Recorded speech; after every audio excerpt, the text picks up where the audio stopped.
Jordan Maxwell is the best of the best when it comes to research in the United States of America on the occult, on those images that we see that surround us, on the pictures that we don't see that are subliminal. Jordan Maxwell has been a researcher for, I guess, most of his life. I know that he picked up my Illuminati CFR records back in 1967, right after they were produced. And he has dedicated his life to looking at those things that everybody sees but does not. All of those things that everybody hears but just passes by. He has touched the investigative community of this country. You don't often hear his name, but when you do, it's the worst guest ever on the Art Bell Show, Jordan Maxwell.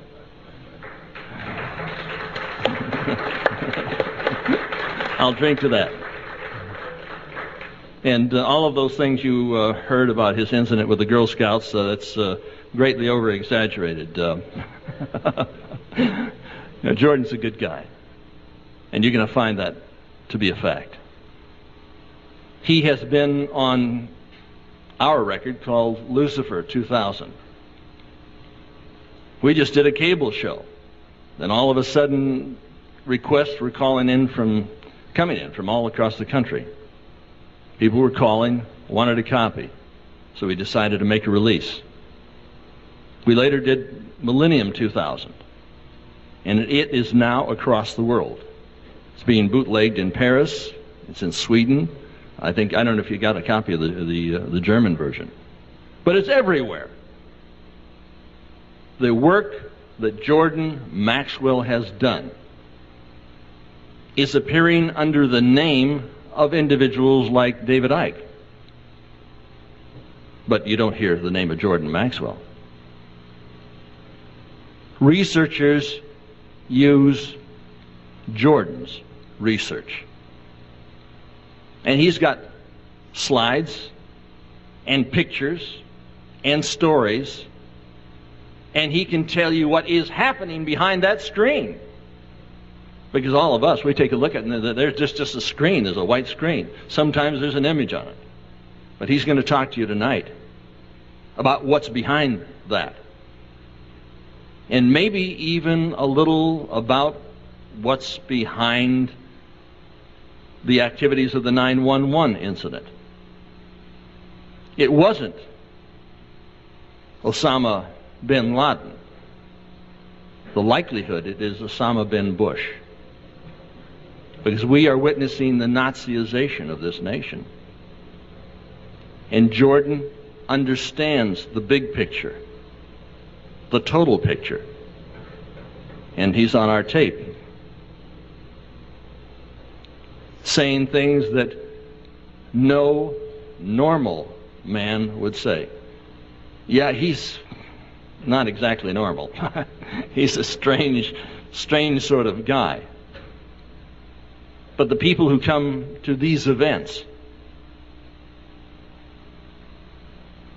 have an interest beyond what they see on the alphabet networks. Jordan has it together.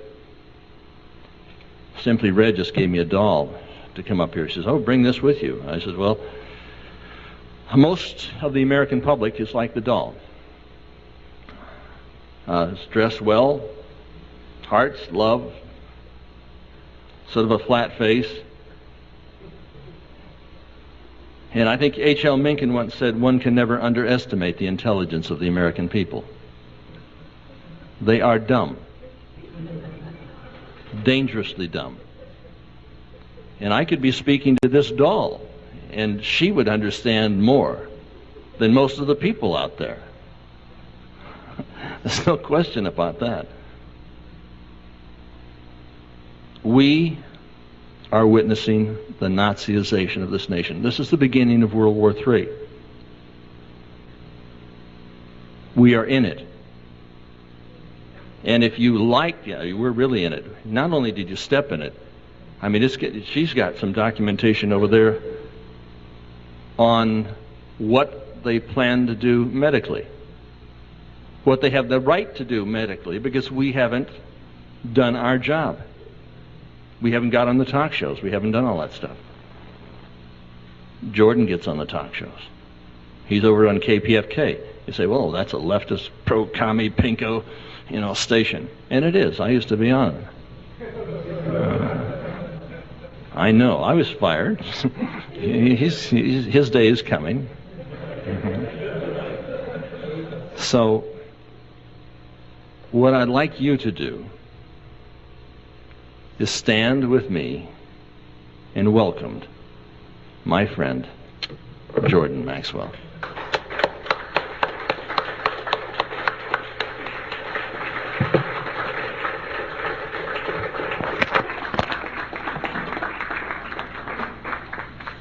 Here you go, kid. Don't get too rough. Okay. Thank you very much, Anthony.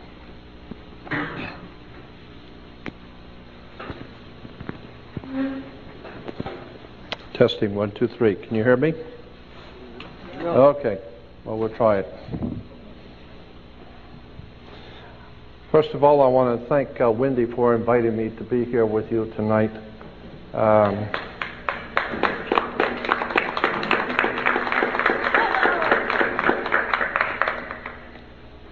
Yeah, that was a very kind gesture on Wendy's part. I wanted to speak here often in the past, but it wasn't to be. But Wendy is beginning a new year and a new project, and I think it's great, and I want to be a part of whatever she does. I want to thank you for being here, and I want you to understand that going out the gate, if you walk away understanding only one thing about me, and that is I don't wish to offend anyone, but Thomas Jefferson, I think I've got a little too much mic. Thomas Jefferson said, "I shiver when I think that God is just. I shiver for my country when I reflect on the fact that God is just." That's a very powerful statement. Because what he meant and what he was saying is that if we understand the divine presence in the universe, that one that men call God, if we understand anything about the divine presence in the universe, we understand that God is just, meaning that he's not a respecter of persons or people or concepts or ideas. God is above all of that. The divine presence in the universe I have the highest of respect for. But I also understand that God can be very cold, very crass. You break the law, what goes around comes around. You may be a wonderful person, you may be very sincere, you may have done wonderful things, you break the law, and what goes around comes around. There's no escaping divine retribution, period, because it's impersonal. It is totally impersonal. If you jump off a building, you're going to get your comeuppance quickly. If you do something against your friend, your family, your wife, your husband, or whatever, it may take a couple of weeks for it to come back to you. It may take a month or two. But whatever it is you put out there will come back. Bet on it. And that's why Thomas Jefferson said, "I fear more for my country when I realize that God is just." And the reason I bring that up is because there are many good people in this country who call out who call out upon God and who want to do what is right and are praying for their country. But in point of fact, God is just. And unless and until you are doing what is right before divine universe, before the divine, unless of course you understand that truth stands on its own and truth does not need to be validated by ignorance, Whatever is true, it's true. And if you back away from it, that's your problem. God doesn't, there's no playing sides. So consequently, I feel that what I do, I'm looking for the real truth. I'm looking for the real truth that's out there, like X-Files says. And I have come to discover that when it is that you think that you have a good understanding of something, you need to go back and do your homework because you probably don't have it yet. And every time I found that I thought I had it all nailed down, Anthony was right. I've been doing what I do almost of my life. 42 years I have been involving myself in the research of the occult and the dark side of the world. Occult simply means hidden, those things which are hidden. And I've been involved in researching and studying and living with the occult world for some 42 years. And something I have learned is that when you think you know it all, you haven't got any of it. And when you think you've got it all figured out, no, there's one higher than the high one who looks on and you don't have it yet. And that's why humility is the first thing that we need to have when we're deciding and when we're thinking about godly or spiritual things, is humility. Because as one teacher of mine once said, and I've had some very, very brilliant people in my life to help me, and this one teacher said that if you can tell an audience something about God so that the whole audience can understand it, then that will prove conclusively that you don't know anything. Because any pea-sized, ignorant, ill-informed, unread brain like yours cannot represent the divine presence in the universe. We do not know the hand of God. All we do know is that whatever you do comes back to you. There are certain immutable laws in the universe. And unless and until you are prepared to look at the whole truth, nothing but the truth, and wherever it may go, whoever it may lead to, if you want to look the other way or if you want to play favorites, then somewhere along the line you're going to find out you're messing with divine justice. So the point I want to make here is that too many times we have been led to understand and told things which are not true, but which are uncomfortable to confront.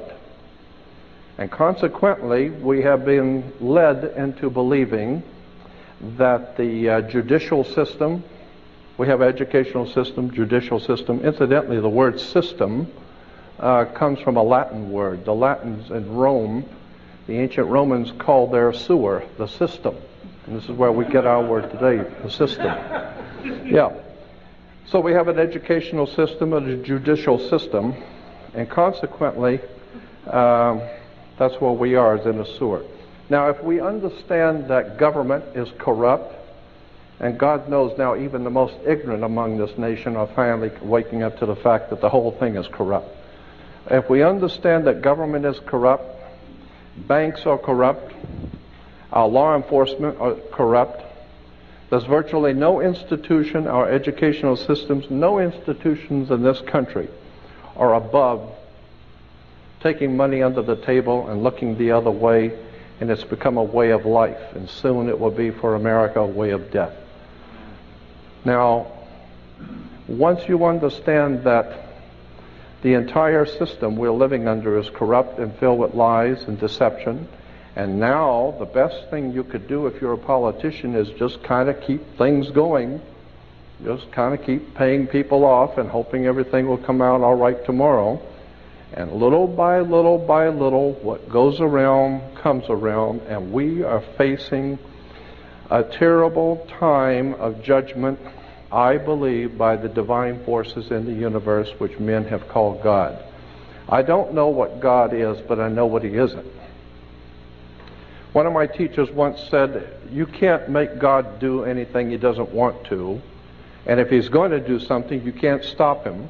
So consequently, since you can't influence it one way or the other, you should get in tune with the divine force of the universe and go with the flow. And that's what I believe, and that's what I've been trying to do all of my life. Just go with the flow and find out where the facts lead you. Because the more you begin to investigate what we think we understand, where we came from, what we think we're doing, the more you begin to see we've been lied to. We've been lied to by every institution. What makes you think for 1 minute that the religious institution is the only one that's never been touched? You can bet your bottom dollar that the religious institutions of this world are at the bottom of the dirt. The religious institutions in this world are put there by the same people who gave you your government, your corrupt education.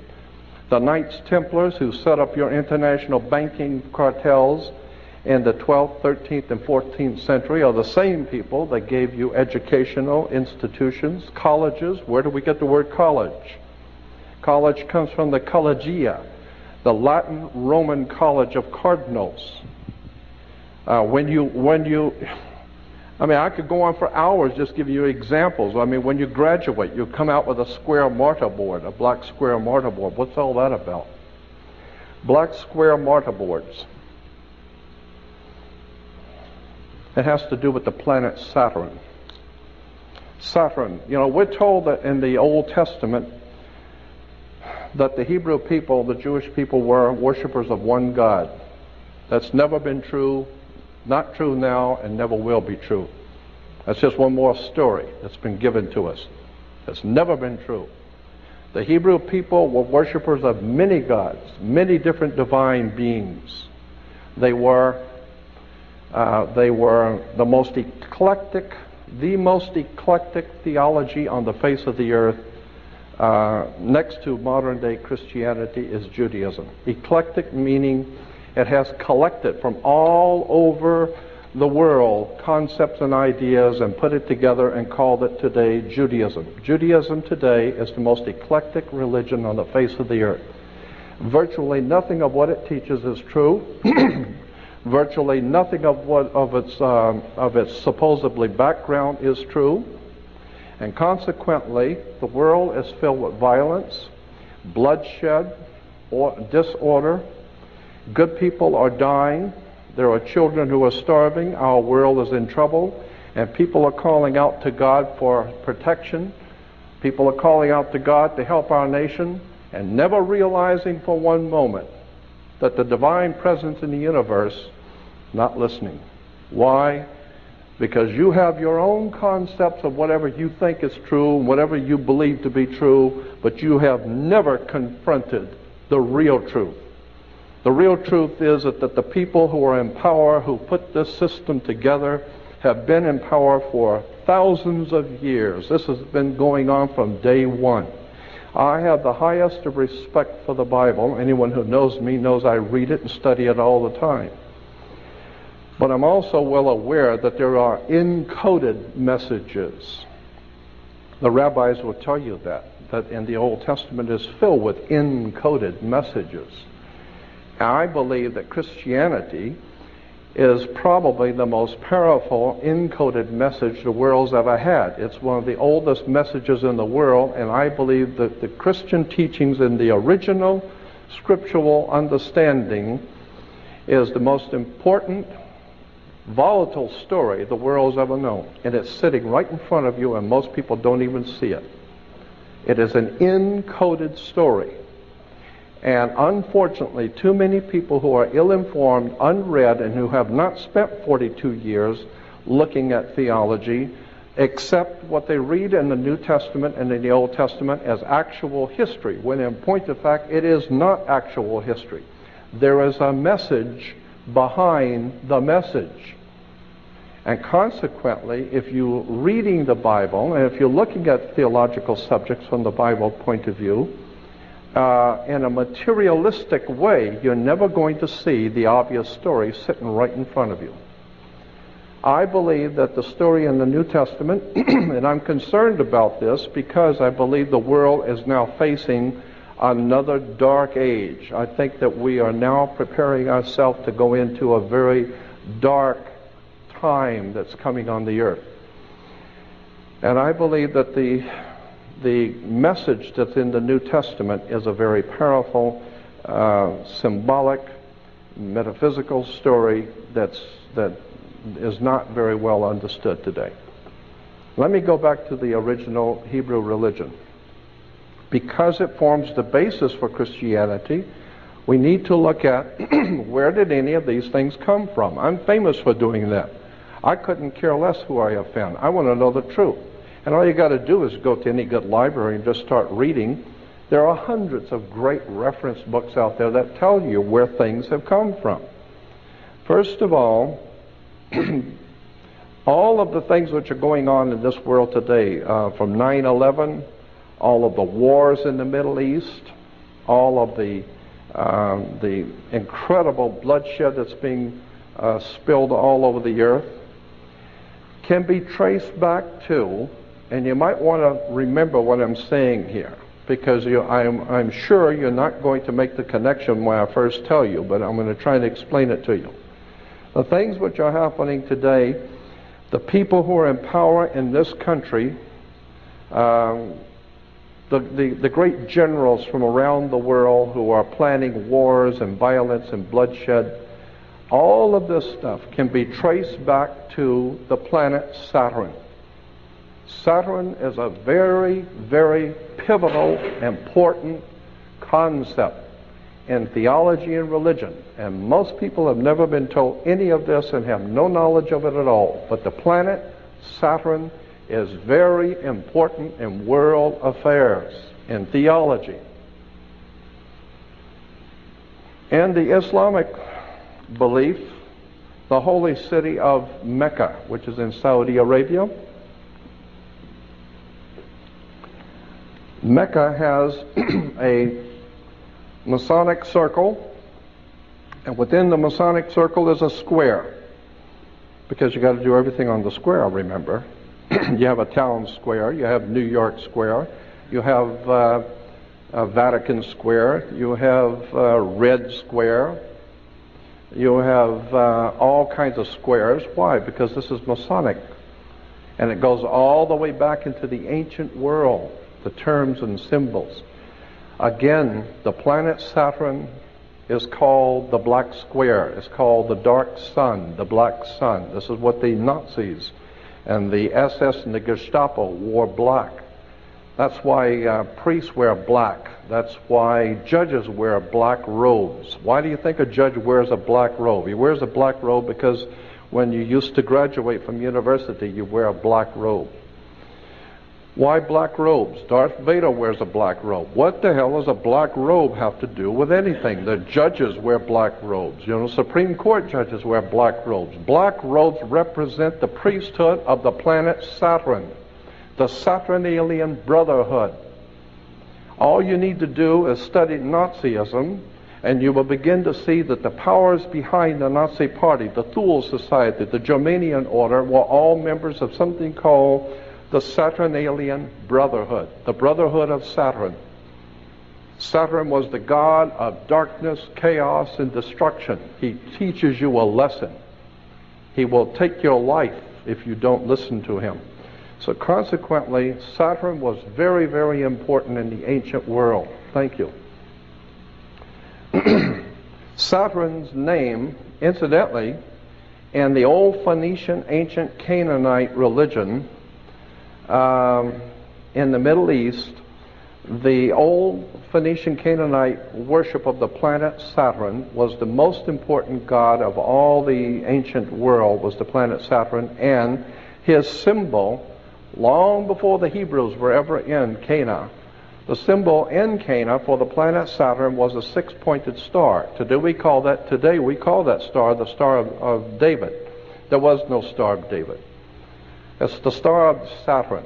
All of the Jewish reference books, all the Encyclopedia Judaica, you go to the synagogue, go up into Mulholland Drive, up to the Jewish University, and spend 3 weeks there and look up Saturn. You'll find out that 98% of all Judaism is a worship of the planet Saturn. Better wake up and understand where this stuff comes from. Because if there is a God in heaven, if there is a divine presence in the universe that demands righteousness and justice, then you're going to have to rethink what we believe and where we're going and what the world is all about, because for the last 2,000 years we haven't done too well. Logic alone should tell you that when Jews were being marched into concentration camps, they were praying obviously to their God for protection and for help.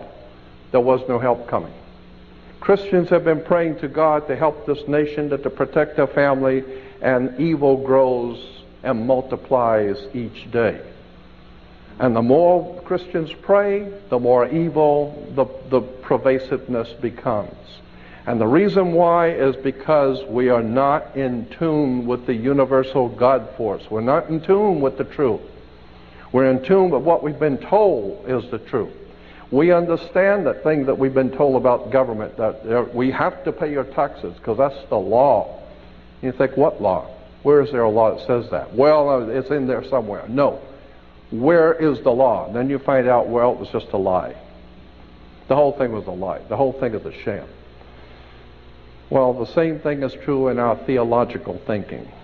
The reason why I'm bringing this subject up is because I feel it's important now in the year 2002, because I think that very soon we're going to experience some pretty dynamic spiritual things are going to begin to happen on the earth, because I do not believe that the divine presence in the universe that men have called God is going to allow this to go on much longer. But the way history has always shown us is that when God moves, theologically speaking, when God moves, people die. And consequently, I think that we are coming to a point where we're going to be in serious trouble, and that's why I want to help my fellow man to become spiritually prepared for what's coming. And the only way you're going to do that is understand where things come from and begin to appreciate we've been misled again. I have tons of videos, of slides I'd like to show, but there's so many things I want to talk about too. Let me get back to the planet Saturn. Saturn was referred to, as I said, its symbol was the six-pointed star. Today we call it the Star of David. Saturn was referred to as El, E-L. El was the god Saturn in the old Phoenician Canaanite system. And consequently, anyone that promoted the worship of El is where we get the word elder. You become an elder because you are worshiping El. And when you worship El and become an elder, then how did you get to be an elder? You got elected. So therefore we have elections. Now that you have been elected to be an elder, now you are one of the elites. Why? Because now you have moved up, like in an elevator. You are now moved up in society. Consequently, it's all money. It's all manipulation and exploitation coming out of Phoenicia, Canaan. It goes back to the old Sumerian, Babylonian systems of words and terms and symbols and emblems that have been used to manipulate the whole human race. Because our masters don't give a damn about you or your family or your destiny with God. All they care about is what they have always cared about, and that's controlling the whole damn world. And consequently, if anything's going to happen in this country to turn it around, we're going to need a renaissance, an intellectual, spiritual renaissance. Because you can't do it with arms. Adolf Hitler rose to power the same way George Bush did. It's the simple Mickey Mouse routine that it works every time. I'm ashamed of this country, and I'm ashamed of the people who call themselves Americans who drive around with a damn silly-ass flag on their car and not even realize that's not an American flag. All you got to do is do your homework. You find out that is a United States flag. And it's not even an original United States flag, because an original United States flag has these stripes going vertical, not horizontal. But who the hell knows that? Who cares? I mean, we just put a flag on your car and drive around like a fool. It is a disgrace. Somewhere along the line, we're going to discover we've been had, if we haven't already figured it out. I want to show you how the planet Saturn, the Saturnalian Brotherhood, the worship of the planet Saturn, Saturn's color was black. The black, each one of the gods and each one of the planets were associated with a different color. Green was associated with Venus, and that's why today in Islamic countries today you will see all of their flags and harlotry in Islamic world are in green. And you'll see the crescent with the star. Many people think the crescent is the crescent of the moon, but it is not. According to the actual research documents, the crescent on the Islamic flags is the crescent of the planet Venus. And the star represents Venus. It is a religion that is based on the worship of Venus, but which has incorporated the Saturnalian philosophy in it. So, like all the other religions, it is also a very eclectic religion. We hear that God's name is Yahweh. Let me tell you something about Yahweh. I mean, I've spent 42 years looking at this stuff, and as far as I'm concerned, I'm amazed at how many people don't even begin to know what these words mean. Yahweh is not the name of God. Yahweh in Hebrew is an expressive term. It's expressing something. It's describing something. It's not a formal name of God. Yahweh in Hebrew simply means, and the best way to explain what the word means is to take a garden hose and hold the end of it, turn on the water, and you feel the pressure building up. When you release the hose, it's a release of pressure. It's a release of energy. In the Hebrew, in the ancient Hebrew, the release of dynamic energy was called Yahweh. And it was always associated with sex. It's the building up of the sexual urge, and the releasing of sex in the sex act was referred to in the ancient Phoenician Canaanite system as being one with Yahweh, the explosion of divine creativity. That's why our Jewish physicists have told us the universe came into existence by a big bang.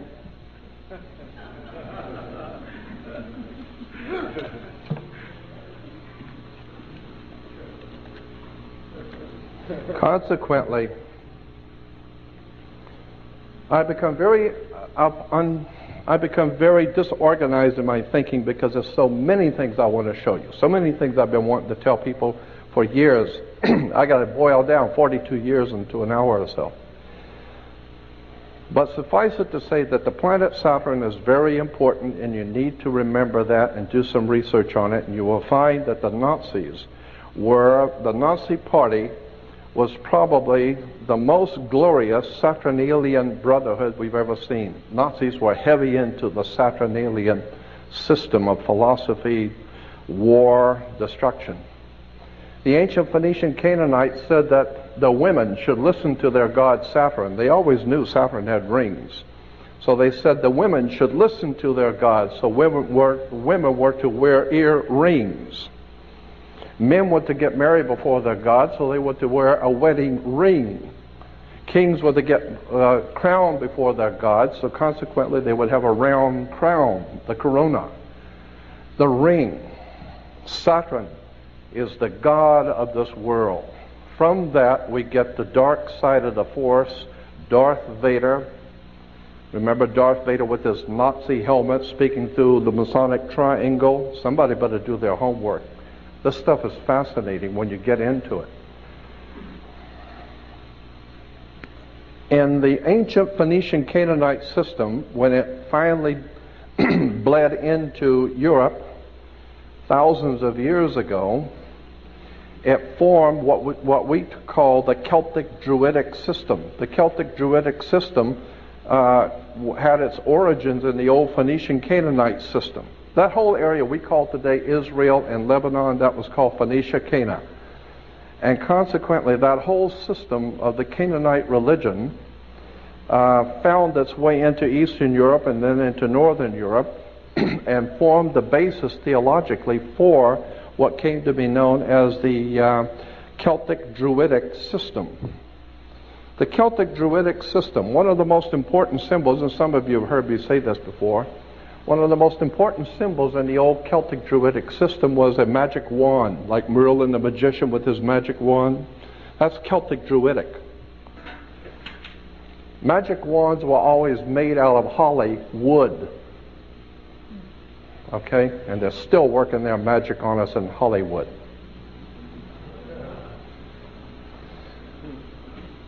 The system that we are under is the most manipulating, exploiting system that's ever been put together. But I'll tell you one thing.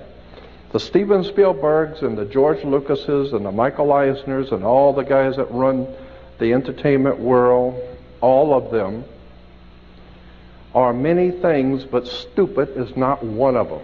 These guys are Class A, top of the line intellectuals. They know the name of the tune. They know exactly how to manipulate your thinking. They have something called programmed music. And you go in and most people never think when they go to a movie or watch a television show. They never think about it. Who writes scripts? Scripts are written by scriptwriters. Scriptwriters scribble scripts.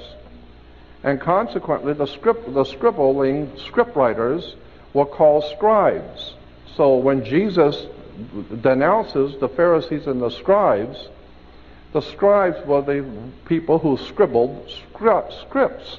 And consequently, the religious writers of the day, those who wrote all of those glorious religious writings, were the scribes. They're being paid money by the system to write all of their silly little scribes, all of their silly little stuff that the masters wanted. Why do you think the King James Version is called the authorized version of the Bible?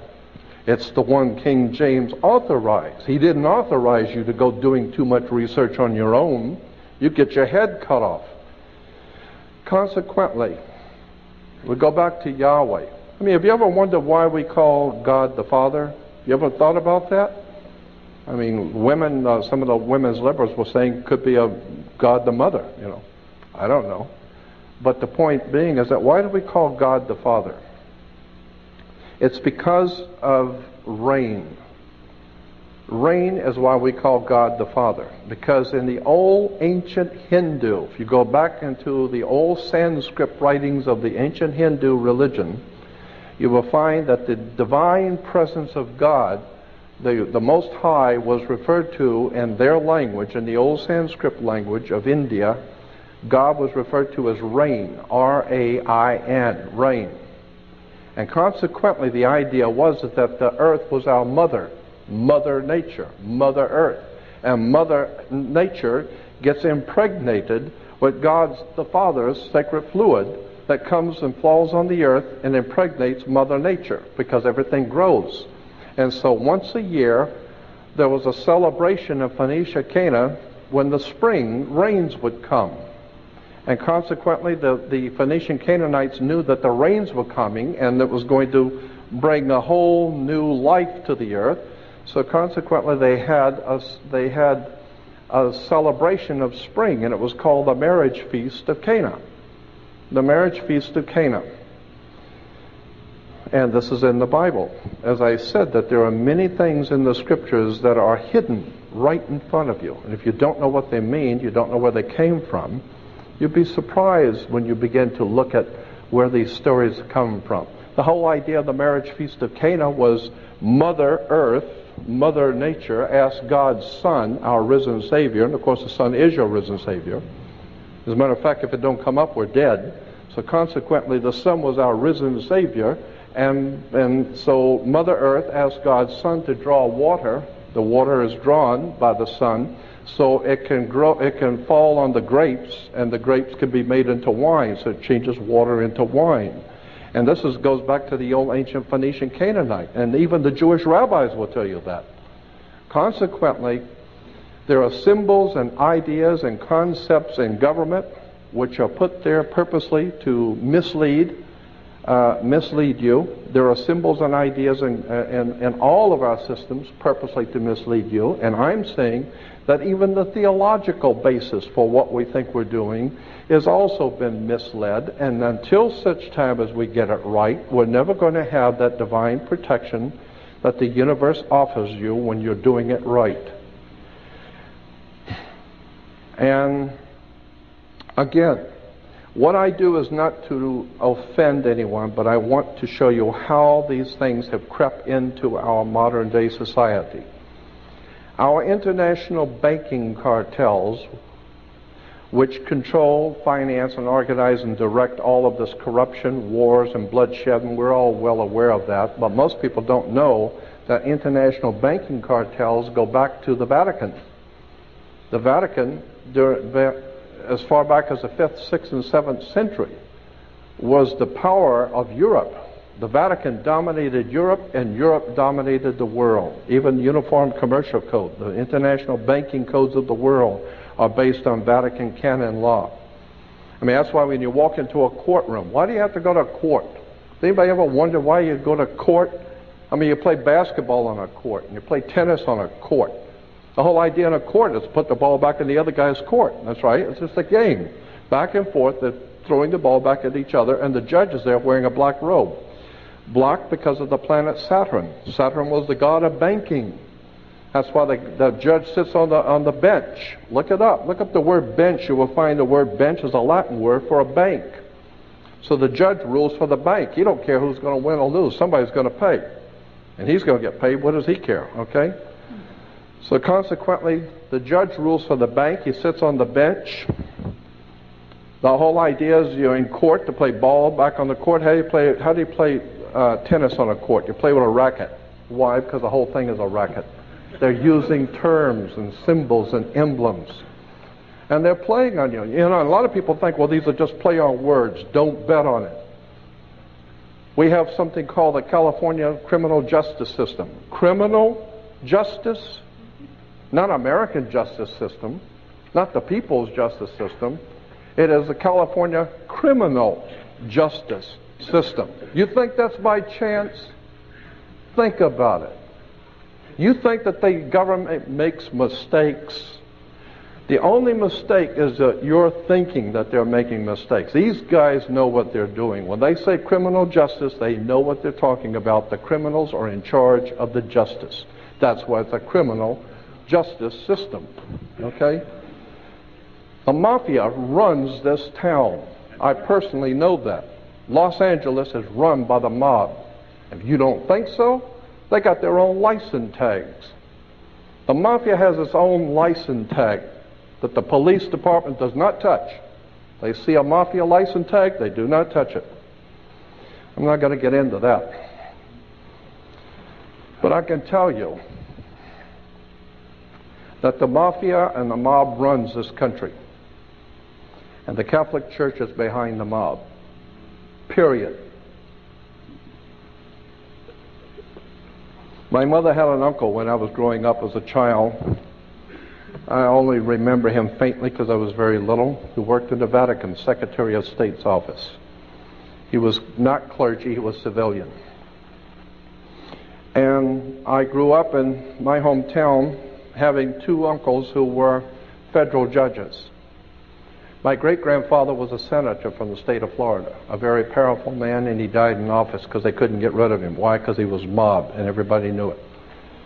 My Uncle Joe Valenzino used to come over every now and then with this big cigar and sit, and my father used to tell me, don't you ever, ever ask Uncle Joe what he does for a living. Ever. You just take whatever little presents and be cool and sit down, and if you open your mouth, I'll knock your teeth out. Okay? So I understood. There was a system in operation. My mother, my beloved mother, my father, my family, all of my family, including myself, were born and raised Catholic. So I'm not talking about the Catholic people. I'm not talking about the black people. I'm not talking about the Jewish people. I'm not talking about people. I'm talking about political organizations. We're talking about institutions that are financed all over the world. Huge, powerful financial empires. That's what I'm talking about, not the people. So I grew up understanding that there was a whole system in operation, and I decided at the ripe old age of 18, when I left home to come to California, I wanted to be on my own and do my own thinking. And I started out immediately collecting and reading books on Nazism, the communist movement, the philosophies, all the different occult sciences.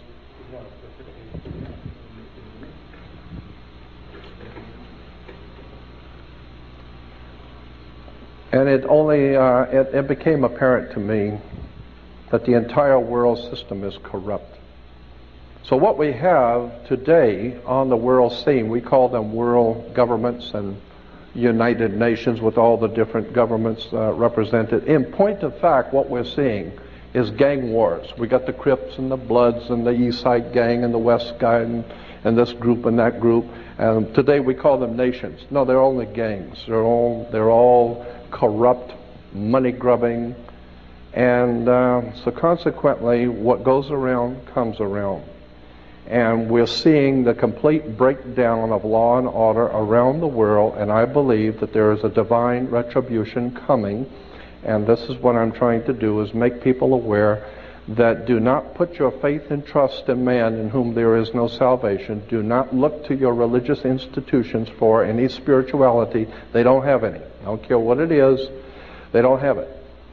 The very word church, the word church is an English word. From the King's English, it goes back to a word in Scottish, kirk. K-I-R-K is church in English. Kirk in Scotland goes back to a Roman goddess, Circe.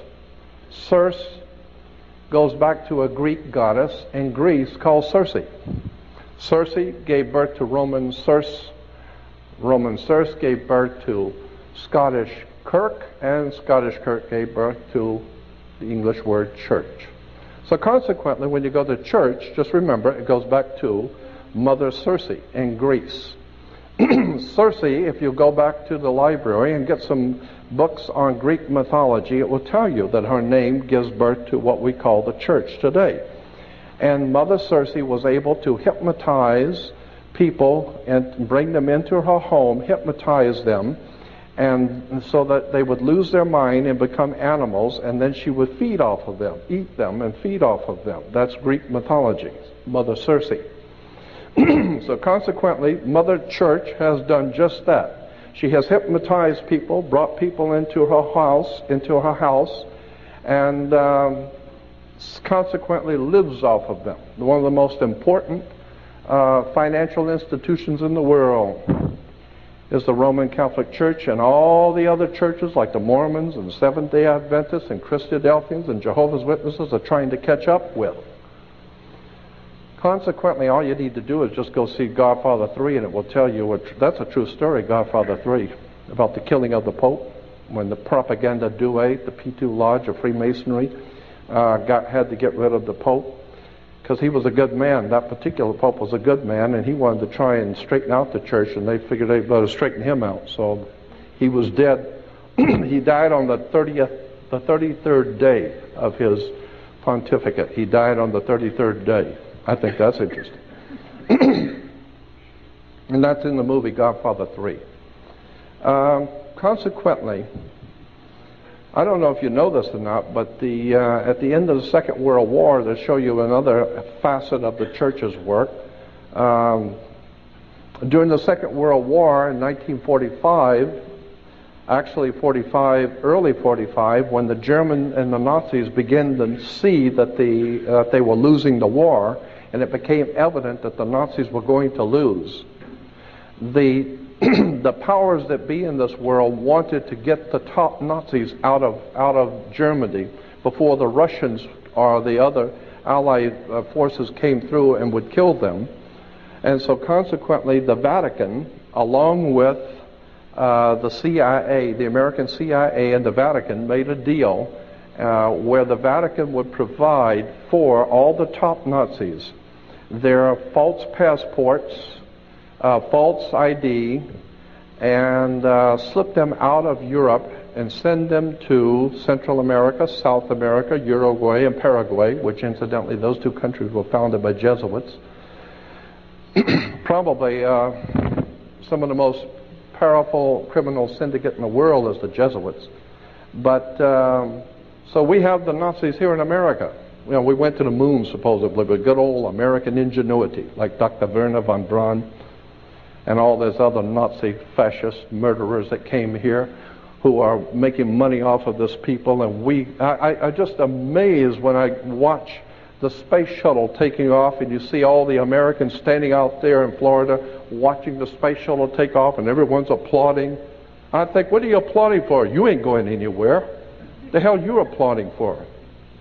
If they're going somewhere, you're not going, that's for sure. You can pay for it, but you ain't going. You ever thought about how much pollution? I mean, poisonous, toxic pollution that pours out of the back end of a Saturn booster, how much poison is poured out of that into our atmosphere every time they shoot one of those things? Most people don't think about that. Consequently, I believe that it's a time that the idea, this time has come to look at the real foundations of our system of thinking in this world, because if you're going to call out to God, you better get it straight. Because there are too many times in the scriptures, and I again have to re-emphasize my appreciation for the divine principles in the scriptures. I believe that there is a profound story, especially in the New Testament. I think that the New Testament is a redemption story. But most people have no idea in the world what redemption means. Well, as a classic example, how many Christians understand what Christ means? I mean, you can't talk, I hear Christians talking all the time about Antichrist, and they haven't got the faintest idea what Christ means. How many people know what the word Christ means and where it comes from? I mean, how many Jews talk about the Holocaust and haven't got the faintest idea in the world what a Holocaust is? Oh, a Holocaust is a terrible tragedy. Oh, it's a big fire or something like that. It's terrible something. No. That's not what a Holocaust is. A Holocaust, according to the actual research documents, means a sacrificial, ritualistic burnt offering. When Abel and Cain and Abel in the Bible offered up a sacrifice to God, the word in the Hebrew Bible is they offered up their holocaust to God. So a holocaust is a ritualistic, sacrificial, burnt offering. Get it right. Why did the Jewish leaders in this country and around the world use the term Holocaust? Very interesting. I think that they are not telling us the whole story. Consequently, as I said, how many Christians use the word Antichrist and don't even know what the word Christ means? Christ comes from Christos. Christos in Greek means oil. That's why you have Pillsbury cooking oil called Crisco. Crisco is Christo. Christo is Christ. So Jesus Christ is Jesus the oil. I mean, that's what it means. Jesus oil. Okay? You say, well, Jesus, why? Well, because Jesus was the anointed. When you always become anointed with oil. The kings in Israel were always anointed with holy oil, so they became anointed. You know what the word anointed means in Hebrew? I don't want to get into that right now. Basically, anointing comes from the word sex.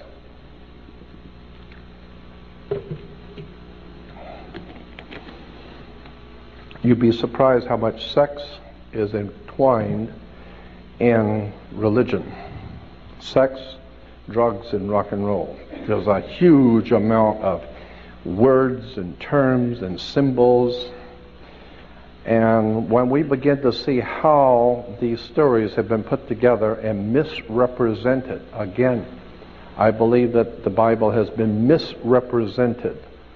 I think that if you go back into the ancient world and begin to see where the Bible comes from, who wrote it, and you begin to read the encoded story, it becomes fascinating stuff. And when you understand that, and I do a whole lecture, sometimes it takes 4 to 5 hours for me to do it, on astrotheology. Astrotheology is the basis for all religion on the face of the earth. It's called astrotheology. Happily, most people don't know that, so nobody's offended. But most people do not realize that astrotheology forms the foundation for virtually all religions on the face of the earth. It has to do with the worship of the heavens. And if you go back into the most ancient times, and this is a subject I've always loved, is ancient theologies. If you go back into the most ancient times that we know of, all nations of the world and all the ancient world agreed that the most evil presence on the face of the earth, the most evil thing in all the ancient world was darkness. When the sun went down, it gets cold, and the boogeyman comes out. And all of the predator animals come out. They're coming out because it's cold, and they're looking for something to eat. And humans are not designed to live like that. Humans have thinner skin and are designed by their Creator not to live like animals. I mean, we couldn't live in a forest like a deer that is sub-zero and it doesn't seem to bother him. You'd be dead in about an hour. But the point being is that darkness was the most evil thing that man had to face. And consequently, all of the predator animals came out at night, and it got cold. And consequently, when the sun would come up in the morning, that was the one thing that saved the human race, is the coming of the sun, God's sun, the light of the world. Of course the sun lights the world. And the sun doesn't belong to China or Africa or anybody else. It belongs to God. So it was God's Son, our risen Savior. And of course the sun is your Savior, because if it don't come up, we're dead. But once you understand the concepts and ideas, then you begin to question, why did Judas go out and kiss Jesus? The scripture, you know how in the scripture talks about Judas went out and kissed Jesus? First of all, many Christians think Judas went out and kissed Jesus to identify him. Logic alone would tell you that's not true. If you just think about it. I mean, in a little Mickey Mouse town, and where Jesus would have been living, in a little small, it's not Chicago, it's a little small town, and even the Romans back in Rome knew who Jesus was, so everybody knows who he is, everybody knows what he's doing. And consequently, when the scribes and Pharisees, the religious leaders, decided they'd had enough of him and wanted to arrest him, you think they're going to have to send out somebody to find him and point him out? No, everybody in town knows who he is. Well, then why did Judas go out and kiss him? And most people think Judas went out and kissed Jesus to identify. It doesn't say that. It says he went out to kiss Jesus to betray him, not identify. What do you mean, betray? That's interesting, because even the mafia today, when they're going to kill you, they give you the kiss of death. They've kissed you off. Why? Because in the old ancient world, when a scorpion bites you, the scorpions in the Middle East have two stingers, one on top of the other. And when they bite you, they leave a cut in your skin that looks just like a human lips, looks just like lips. And consequently, the ancient people said that you just got the kiss of death. He just kissed you off, okay? And consequently, that's what Judas was doing, giving him the kiss of death. Why? It has to do with astrotheology. Very interesting stuff. Now, I could talk all night on this stuff because I love it, but I wanted to show you a few, because I believe that seeing things are a lot more impressive than just hearing me talk. If you remember Indiana Jones and the Last Crusade, Indiana Jones and the Raiders of the Lost Ark. First of all, when Indiana Jones is going out to look for the Lost Ark, we're talking about the Ark of the Covenant. Where's the first place he goes to? He goes to Tibet. Now, why would you go to Tibet if you're looking for the Hebrew Lost Ark of the Covenant? Well, it's because Tibet has something very, very important connected to that symbol of the Ark of the Covenant. You better go back and look at the Buddhists and the Tibetans to understand the Ark of the Covenant, period. Second, where does he go? Once he goes to Tibet, who does he find up in Tibet looking for the Lost Ark if it isn't a Nazi? And consequently, where did they go from there? He goes directly to the Holy Land to look for the Lost Ark of the Covenant. No, he goes to Egypt. Why Egypt? It's because Steven Spielberg has many things, but stupid ain't one of them. He goes to Egypt because the whole idea of the lost ark is Egyptian, not Hebrew. 1,000 years before Hebrews were ever in the area called Egypt, the Egyptians had something called the Ark of the Contract. The Ark of the Contract, which I will show you, the Ark of the Contract was a box with two angels' wings, with wings over it, and it was an Egyptian symbol, and it symbolized a contract that the pharaohs had made with the gods who came down here from Sirius, from the ancient star system of Sirius. They were called, and Sirius is called the dog star. And consequently, you take dog, D-O-G, and turn it around for us, it becomes God. G-O-D is dog spelled backwards. It goes back to Sirius, the dog star. It goes back to Anubis in the Egyptian. So that the Ark of the Contract became known as the Ark of the Covenant. No, it's the Ark of the Contract, and it was 1,000 years before Hebrews ever had it. Consequently, when you understand our symbolism in theology and religion, you come to find out that we have been sold a bill of goods on so much. And why do you have these institutions that the religion, philosophy, politics, all of these systems are institutions which are being financed, organized, and directed by the people who mean to put you into bonds and chains. God has created all of the animals to be free. He created everything. God who has created all things. Freedom is the one thing that you see everywhere, except for man. And consequently, the real freedom in man is up here. Consequently, the old Hiram Man, one of the first governors of the state of California, Hiram Man said, I think it was Hiram Man that said, when no man is safe, when freedom fails, the best men rot in filthy jails, while those who cried, appease, appease, are hung by those they tried to please. Meaning that there can never be a common cause with darkness. There's no place for light dealing with darkness. You have to know the truth and seek the truth, and the truth will set you free. That's an old adage, but it's true. The more you educate yourself, the more you understand where things come from, the more obvious things become, and you begin to see lies everywhere. And now you're in tune with God, and now you can begin to see where things have come from and where they're going. Let me show you a few slides, because I got tons of them, and you don't have to put that in right now. No, I just got that just in case something were to happen. Okay. So let's assume that it's not going to. Never assume anything. Yeah, I know that. Last time I did, I was wrong. Okay, look, let me just give you some examples of the kind of thing I'm talking about, that things that we see every day and we don't realize where they've come from.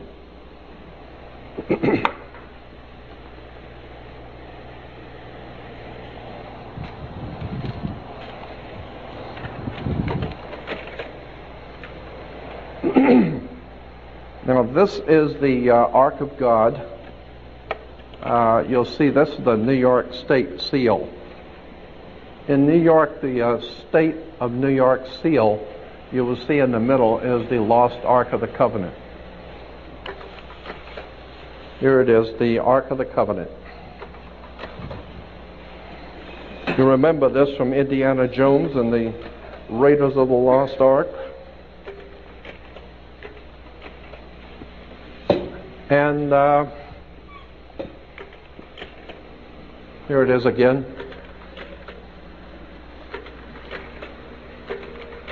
Incidentally, the ark, the box itself represented the female, the ability to give life. And so the priest would drop blood in front of the ark, representing the menstrual cycle of the female, because it had again to do with sex.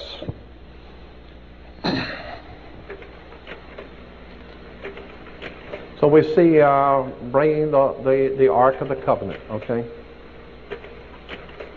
Now from Smith's Bible Dictionary, we're given to understand that the box with the handles and the angel's wings, etc. Smith's Bible Dictionary. In Smith's Bible Dictionary, you look up the word ark. Thought I had a larger. Anyway, the word was adopted from the Egyptian. There's an Egyptian ark. It goes on to say that the ark was a ark of the contract in Egypt, which was copied later by the Hebrews and called the Ark of the Covenant. Here's a dictionary of the Bible, another one. And there again, you look up the word ark and it will tell you it was an Egyptian ark. The Egyptians had and came up with the idea of a sacred ark.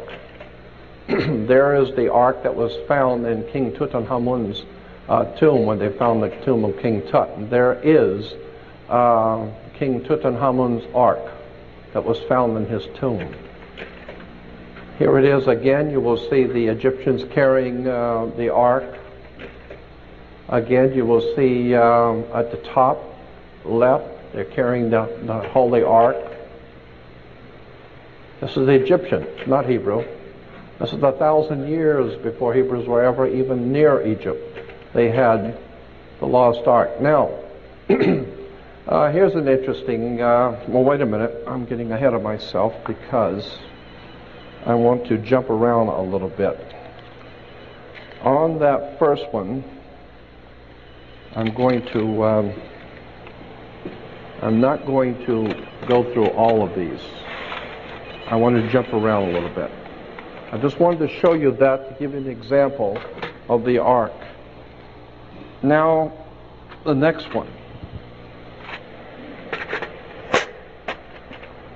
The next one is Solomon's temple. We're told about King Solomon's temple.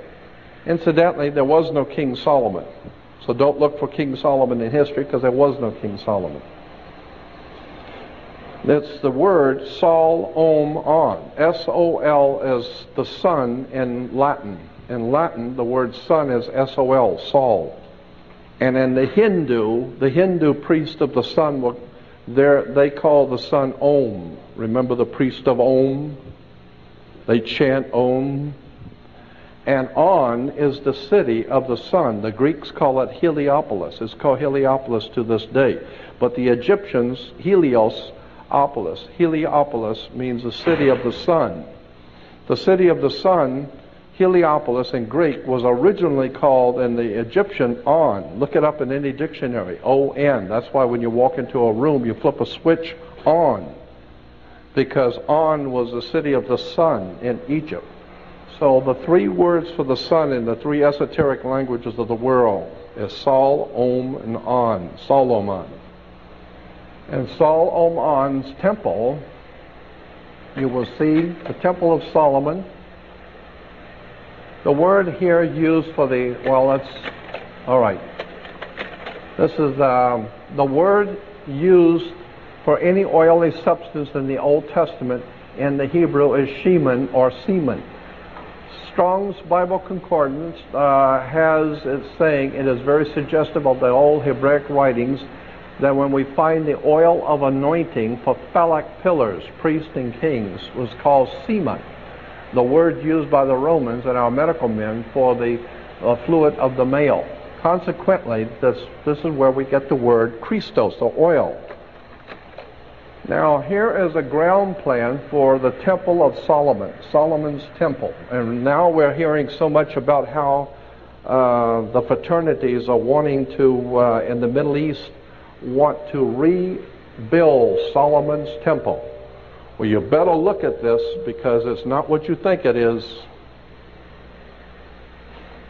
Solomon's temple. There's the ground plan for the temple. Now, if you look at Solomon's temple, that had two pillars at the gate, at the entrance. It was Jachin and Boaz. Jachin and Boaz. Look at the ground plan for Solomon's temple. Here's what it really is. You'll see the male phallic, and it's within the female. So the whole Temple of Solomon, the holy is the male phallic, and the most holy is the head of the penis, and it goes into the female, which is called the temple of Solomon, the temple of life. And consequently, Solomon's temple was merely a representation of the sex act. Now here we have, down at the bottom it's showing the same thing. So this is why you will find on churches a big phallic. So when you drive by churches, you see these things, they're called colonnades. Colonnade. Incidentally, that's why Colin Powell, ABC News, about a year ago, said, it was interesting, they said Colin Powell, his actual real name was Collins Powell. Collins Powell. But all the politicians around Washington, D.C. thought he was so full of it, they called him Colin Powell. That's where he gets it, Colin Powell. And that is a representation of the male phallic, and it's on a church. Again, this is why you priests have to go to a seminary.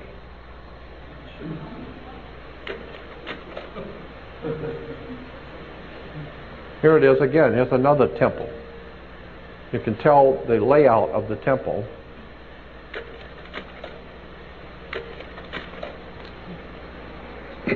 No, that's not Bill Clinton. This is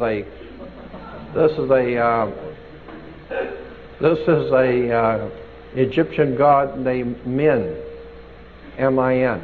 And you'll see the Egyptians climbing the pole. It's called the ceremony of climbing the pole of Min. The pole, of course, is the representation of the male phallic. One of the most important is that of the maypole. This relic of pagan tree worship originally represented the cosmic axis and the phallic power of the sky god. Here dancing around the maypole and have no idea in the world that women are dancing around the male phallic. And I think, and then Christians once a year in September have something called See You at the Pole. And have no idea in the world that it's the same old idea of see you at the pole, dancing around the male phallic. These are called scepters of power. These are symbols of male power. Yeah, that's what it means. So when you see these symbols in their hands, it represents the dominance of the world by the male sexual principle. Okay?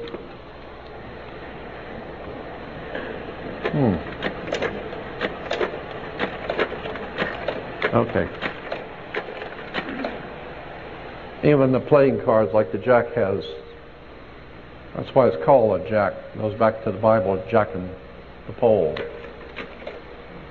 And here's something we call the pillar of life. You'll see these two pillars. There are always two pillars representing the male phallic. In the old ancient Phoenician Canaanite system, there are always two phallic. You'll see them there. There we have the sacred stone phallic pillars. Always you will see these were penis head gods in Assyria. There were always two of them. In India, in Japan, in Rome,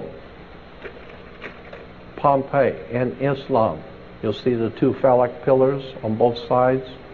Incidentally, the churches and many of the old architecture in the Middle East and churches today all have pointed glass windows, long pointed glass windows and pointed arch doors. The pointed glass windows represent the female opening, the pointed arch.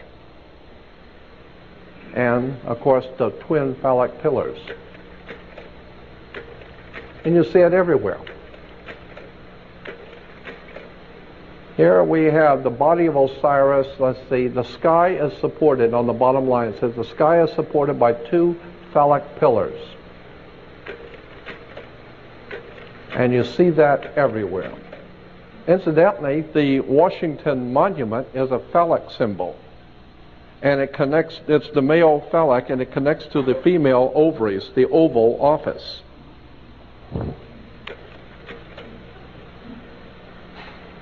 The Egyptian idea, the Egyptian convention of twin phallic pillars at the temple gate was copied by the temple at Jerusalem, where the right pillar was named Jachin, God makes him firm, and the left pillar was named Boaz, eagerness and strength. What are we talking about? Jachin makes him firm, and eagerness and strength? That's in the Bible, 1 Kings. The Temple of Solomon represented sex, period. And there are the temple, there it is again. You'll see the temple and the two phallic pillars and Solomon's temple. There they are. Jachin and Boaz. Two male phallic pillars in front of the temple. Incidentally, that's where the word temple comes from. The house of God, or the house of El, a temp El.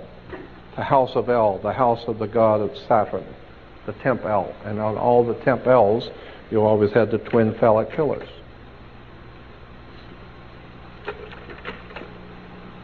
There it is in downtown, on Wilshire in downtown Los Angeles, the synagogue has the two phallic pillars.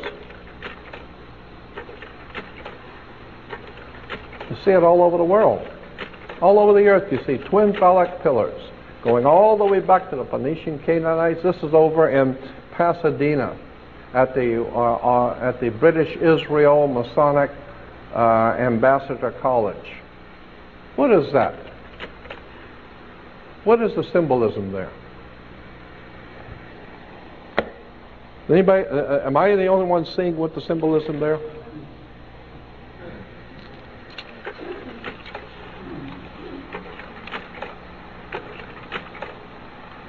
There's the king with this phallic symbol on both sides of the... Now, pipes were also, the musical instruments, both flute and reed pipes, had a place in primitive fertility rites owing to this phallic appearance. And the second line goes on to say, singles and double pipes, among other instruments, are depicted in the Mesopotamian art from the 3rd century millennium. And then it was also adopted into Christian theology. So pipes were, where does it show that it was a phallic? Yeah, the third line down on the pipe. As a symbol of male sexuality, it occurs in Greco-Roman and Renaissance art. And so the pipes, and this is why we have something called a male organ, the male organ, the twin pipes. So when you see the Mormon church with the male organ, just remember that's what it all means. That's where it came from. The twin phallic pipes. Now,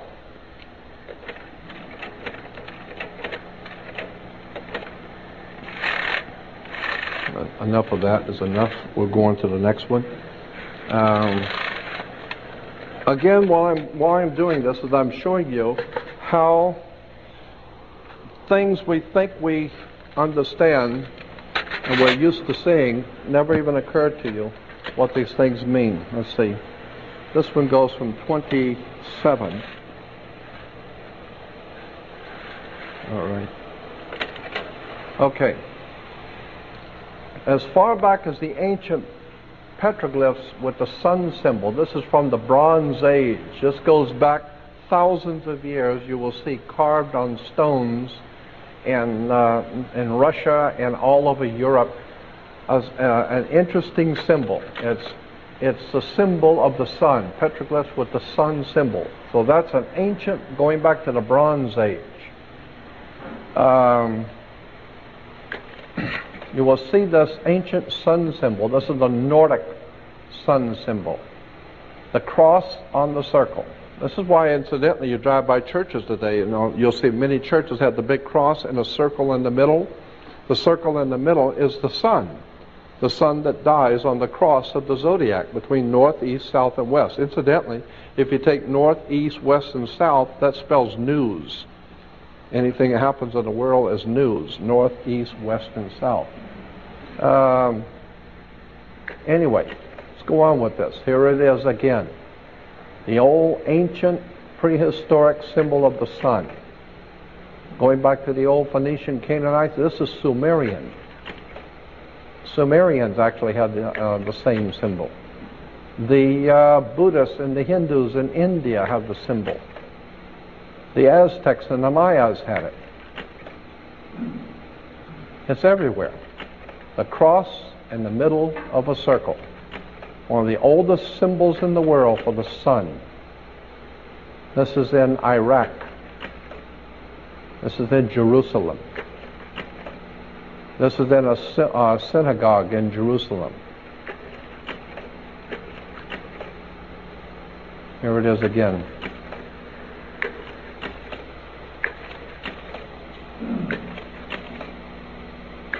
Always is the cross in the circle. And showing that children are taught to pray to the cross in the circle, which goes back to the old ancient Phoenician, and that even prior to the ancient Phoenician goes back to, and here's the host with the cross on it, the circle.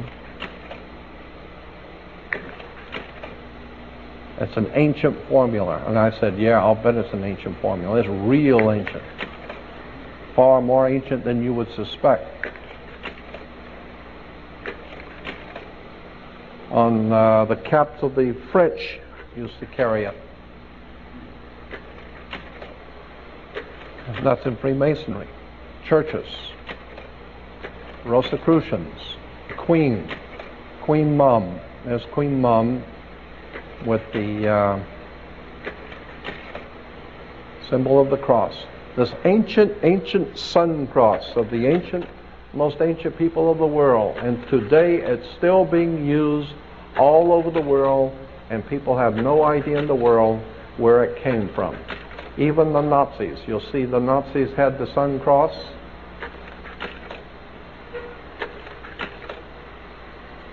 Nazis with their sun cross.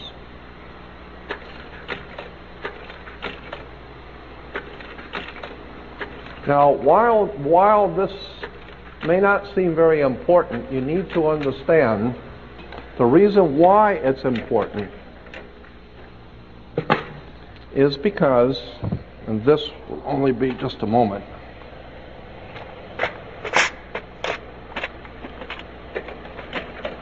even the Pope wears the sun cross.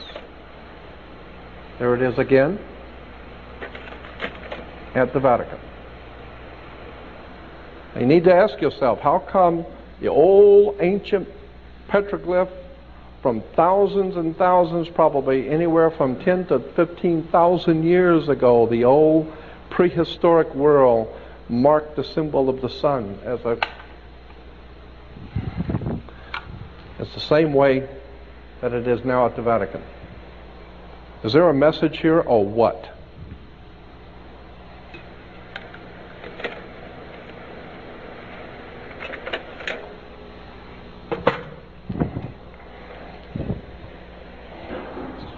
So when you talk about God's Son being the light of the world, you better look at it, because there's something else going on here.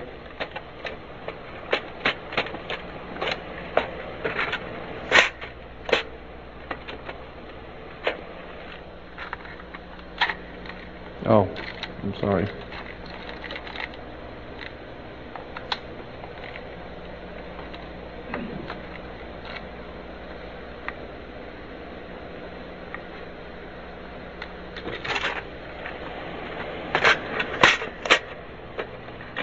Now, what is this? This is number 5.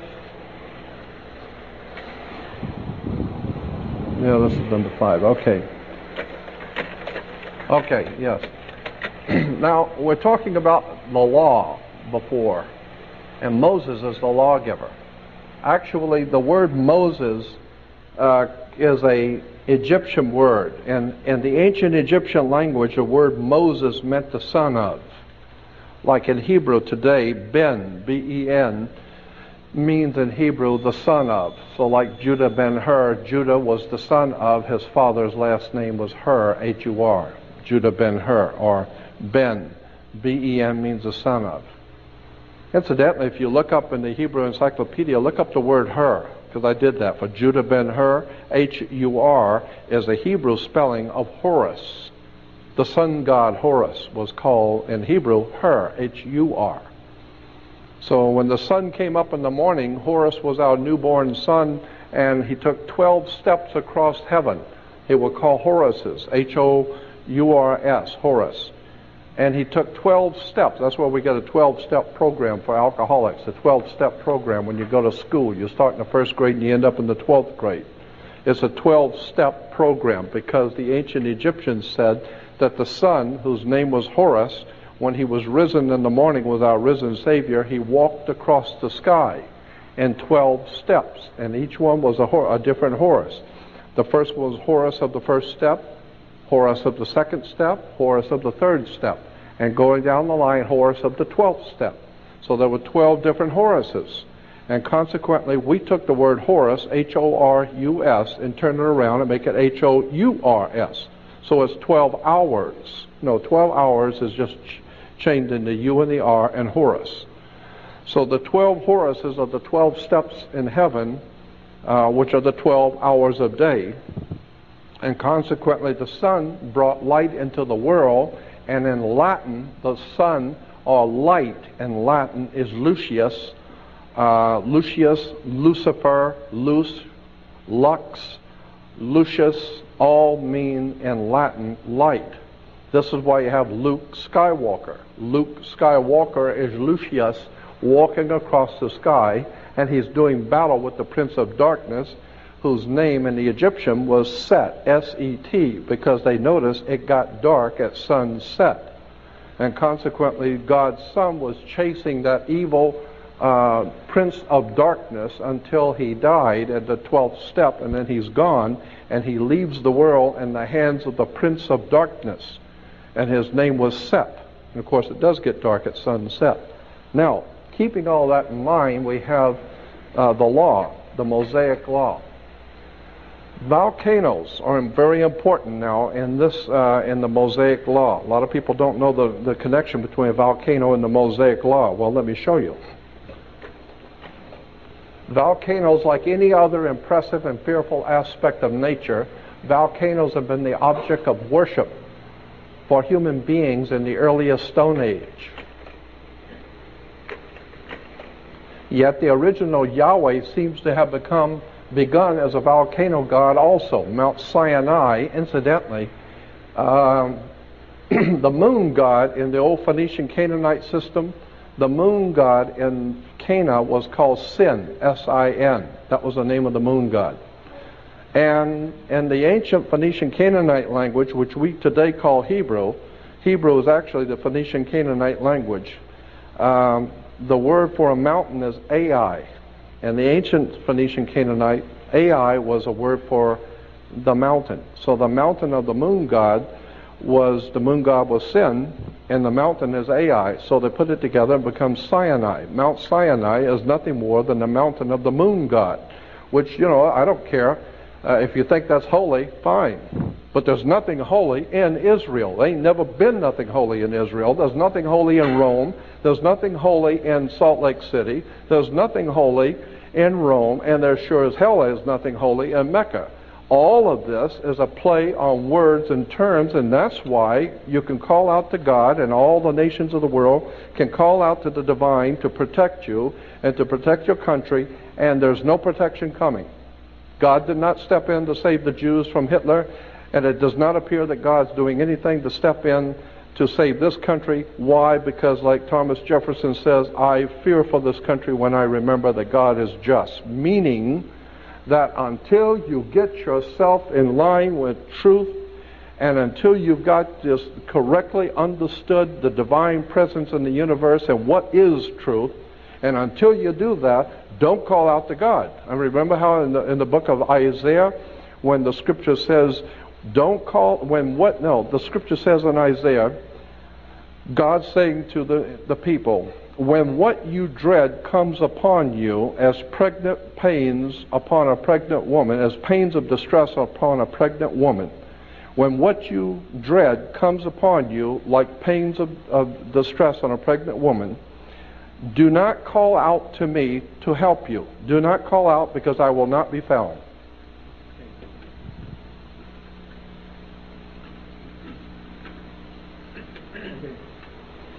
Quite simply meaning, until you get your theology and your life in tune with the divine universe and that divine universal God force in the universe, until you start getting yourself in tune with the real truth of who God is and who created this universe and how it all came into being, until you're ready to do that, don't call out to God for anything.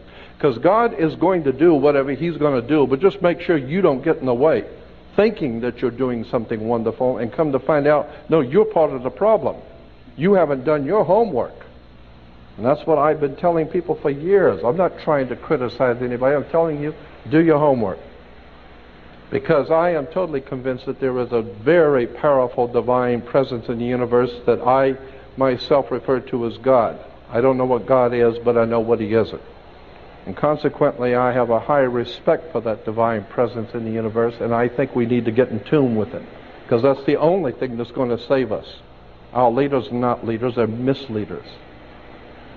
Yet the original Yahweh seems to have begun as a volcano god. Mount Sinai, where Moses encountered him, was the seat of a Midianite god who formerly had dwelt in the volcano. He was also identified, Yahweh was also identified with the local moon god Sin, after whom the mountain was named. The appearance of Yahweh as a pillar of cloud by day and a pillar of fire by night certainly suggests a volcano spirit. The Bible says in Exodus that Yahweh appeared as a pillar of cloud by day and a pillar of fire by night. That's true. There's the holy mountain with the pillar of cloud by day and a pillar of fire by night. Here we have Israel at Sinai dedicated itself to Yahweh. And what do you see? Does that look like a volcano to you? Here's another one. Jehovah led the sons of Israel to a mountain named Sinai in the desert. He gave them His law. Does that look like a volcano to you? The magnificence of Yahweh. These are just some scriptures talking about the volcano God. I'm going to go past these quotes. These are all quoting from the Bible how Jehovah was the fire. Oh, here it is again. Now this is in the Bible. Thunder is called in Hebrew kolath, voices, for it is considered the voice of God. Thunder is called voices, for it is considered the voice of God. So when you hear that Moses went up into the mountain and heard the voice of God, I can imagine. And he came down with his face glowing. I would respectfully suggest that the whole mountain is glowing. I could see why your face would be glowing if you were going up on the side of a volcano. Lightning can be symbolized by an arrow, obviously. Here in the Bible, in Job 37, under Job 38, but this is actually the footnotes for Job 37, it says, the storm, the clouds, are God's tent, gathered as the thunder or the voice of Yahweh roars. They descend and God shoots the arrows of His lightning. Later, it's called the mist. In the Hebrew Targums, is literally, the mist is His smoke, His thunderbolts. The linear correct translation in Hebrew is God thunders wonderfully with His voice. So we're talking about lightning and thunder. Here it is again, Mount Sinai. Look like a volcano to you? Here's the children of Israel running away. Incidentally, why do we call them, why do we say that, the children of Israel? Why do we say that, children of Israel, when our children are called kids? Kids are baby goats. You have kids. They're called the children of Israel. We have kids.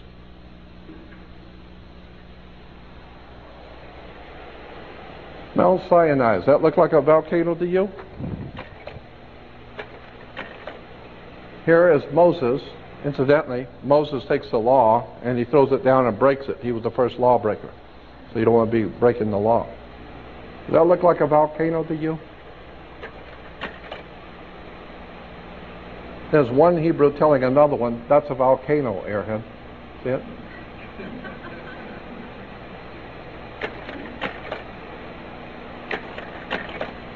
There's Moses up in the volcano. Here is from the Encyclopedia Judica, one page that gives the symbols for each one of the holidays, like Rosh Hashanah, Yom Kippur. Hanukkah, Feast of Purim, the Passover, and the Feast of the Giving of the Law is in the lower right. The Feast of the Giving of the Law. There it is. The Feast of the Giving of the Law. Does that look like a volcano to you? Huh?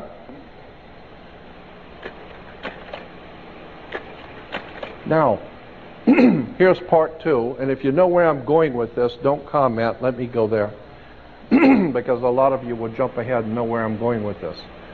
The word volcano comes from the Latin volcano god Vulcan, or Vulcanus, derived from the old Cretan deity Vulcanus. Very important. The word volcano comes from the Latin volcano god Vulcan. Here is Vulcan, the volcano god, with his lightning bolts. Now, part 2.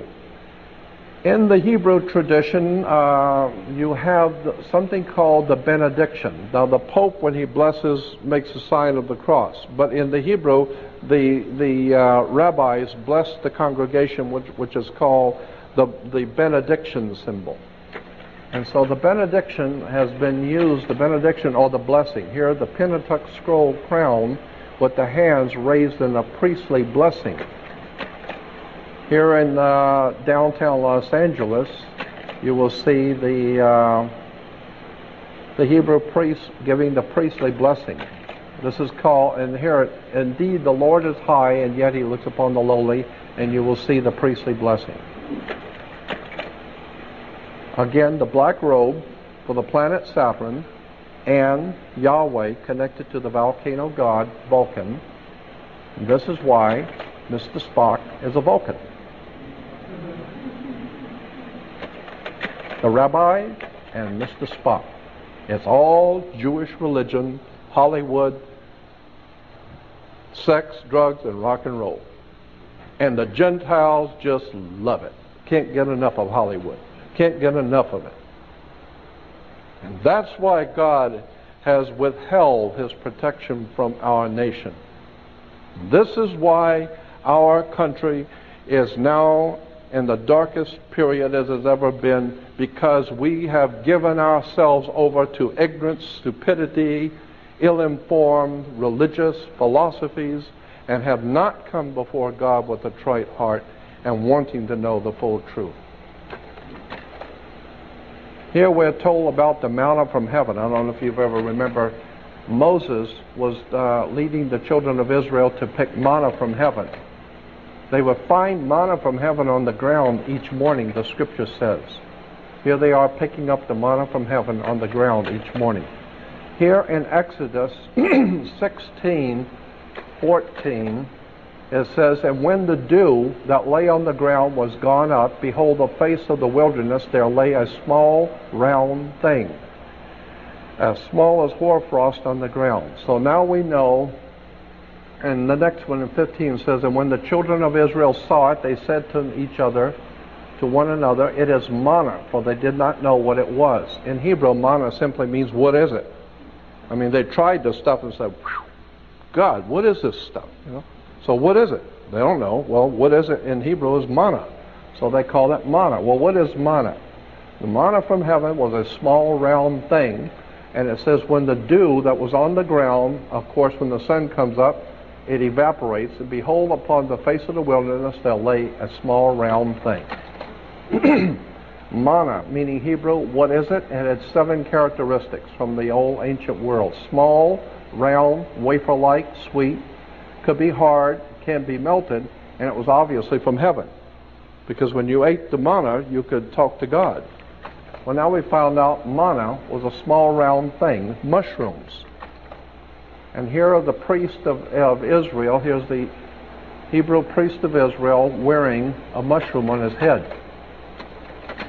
The mushroom headdress. I've often wondered, see, because the mushrooms were a hallucinogenic drug. And I've often wondered, is that why they call the priest high priest?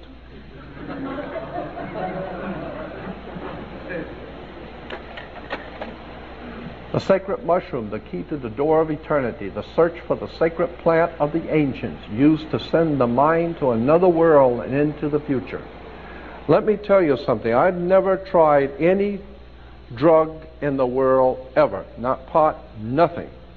Ever. However, I am not so stupid as to not be well informed about the potentials for the mushroom. The magic mushroom, from all indication, is a sincerely important discovery that was made in the ancient and prehistoric world. This stuff works.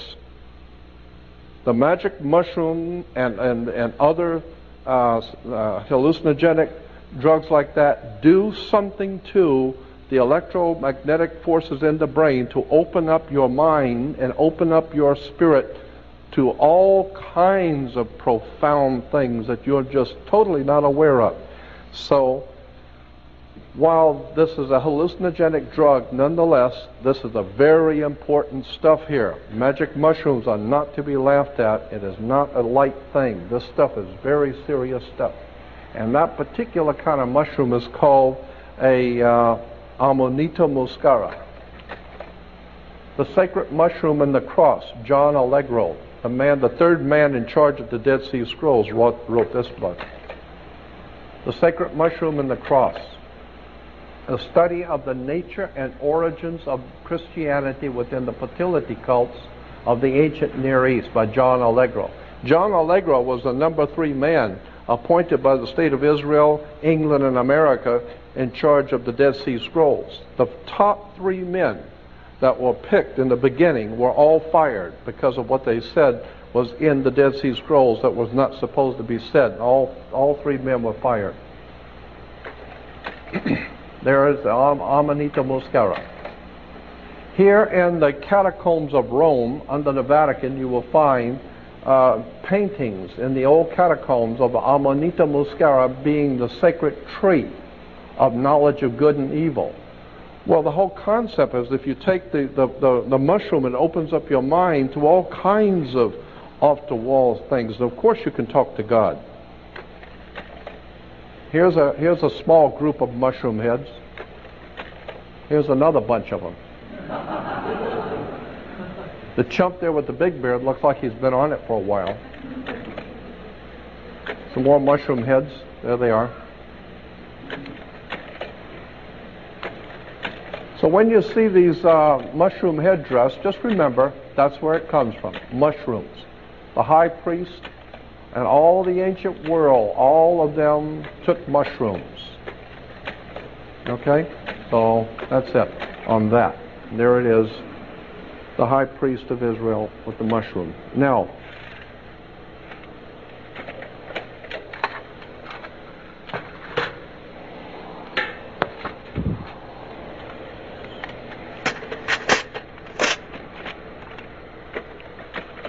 okay. Here you will see the headdress. The Pope's headdress is called the Pope's mitre. The word mitre comes from the word, in the Catholic Encyclopedia, the word mitre for the Pope's headdress. Mitre comes from the word Mithra, because Mithra was the god of Rome before the Vatican became the Vatican. Mithraism was the worship that was going on in the Roman Empire. Now, the headdress is called the Pope's mitre. A lot of people do not know where that headdress came from. It actually goes back to the Hebrew, because here's an old wood carving picture of Christ before Caiaphas, the Hebrew judge, and Jesus is being brought before Caiaphas. And you will see on Caiaphas the papal headdress. And incidentally, you'll see that moon in front of the headdress. That's the symbol of the moon god, Sin. This is why today you can still go to what is called a synagogue. Synagogue is the mountain of the moon god, Sin, Sin-Ai, or synagogue. But, again, the headdress is Hebrew. Why? Because, and this is very important, the ancient world believed that one of the gods, the most important god, was a fish god. And remember Amos and Andy with kingfish? Yeah, the fish god. This is why today even Christians still have fish on the car. It goes back to the old ancient Phoenician, Canaanite, Babylonian fish god, Dagon. Dagon, the fish god. Most Christians driving around with fish on their cars have no idea in the world why they got a fish with a symbol. It goes back to the fish god Dagon. This is in the old Assyrian system. He was called Anis, the fish god. The Assyrian again, Dagon, the chief god of the Philistines was Dagon, from which we get Dragon. Dagon, the fish god. You'll see he's wearing the fish on his head. Here are the priests of Dagon. This is why the Pope wears, you see, the fish head. The fish head of Dagon, the old pagan fish god of the Phoenician Canaanite, ancient Phoenician Canaanite, Assyrian, Babylonian, Sumerian worship of the fish god. So when you see the Pope, just remember that headdress is the worship of a very ancient pagan god. Here it is again, the fish head.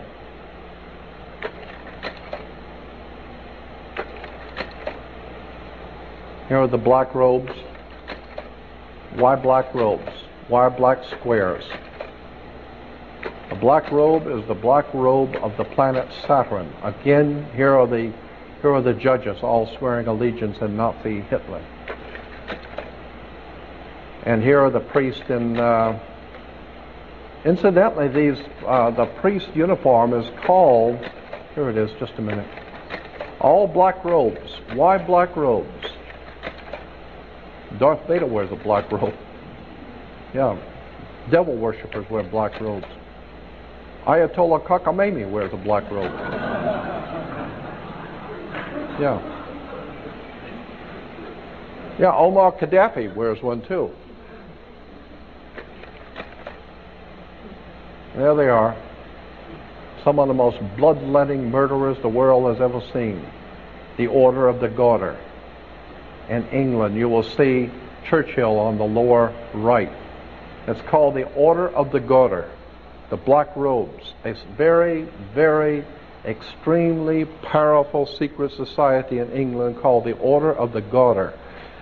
Many people think it's like a woman's garter. No, it was the guards who guarded the powers in England. They guard the powers. They are like a mafia, underworld organization.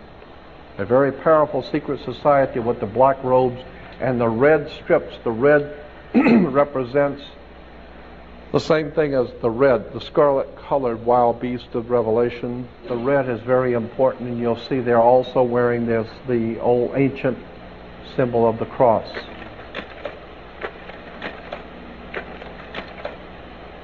Yeah, Mussolini and the fascists, they also have black uniforms. This particular uniform, this particular robe the priest wears is called a Geneva robe.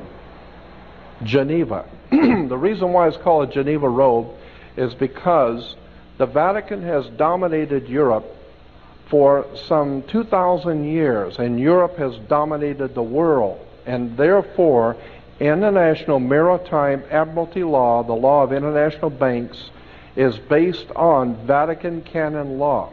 This is why the Vatican has a Swiss guard.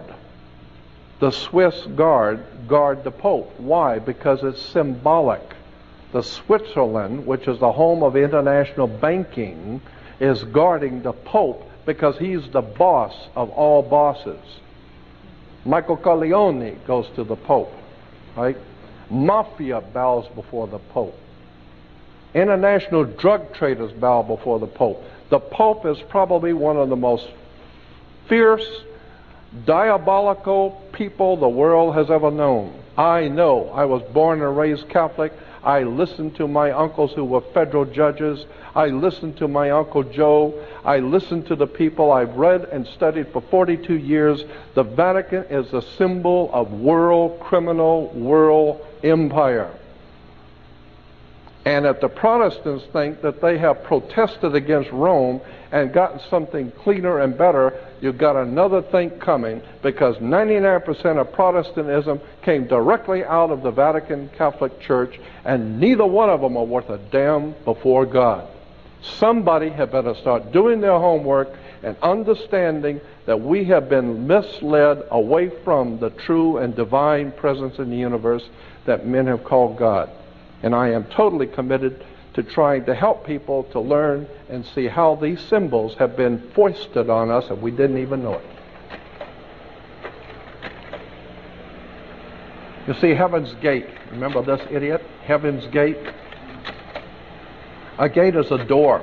I'll run through this very quick. A door or a gateway is an entrance to the realm of the dead. In the Shinto, they have the Heaven's Gate. And I'll run through this very quickly, but it's important. You'll see there's the sun door, the sun gate in Egypt. And the old Aztec, Mayas, and Incas had the Heaven's Gate, or the sun door. The universal belief that the sun door of immortality represented the monolithic gateway of the sun. There's the heaven's door, or the heaven's gate, the sun door. Consequently, the whole concept of the sun door was to go through the door into the world of the dead, into the occult world beyond. Here's the winged sun door in the Hindu. The sun doors, this goes all the way back to the Akkadian, Babylonian, Sumerian belief that the gods will lead you through Heaven's Gate, or the sun door. There is the old Phoenician Canaanite god going through the sun door.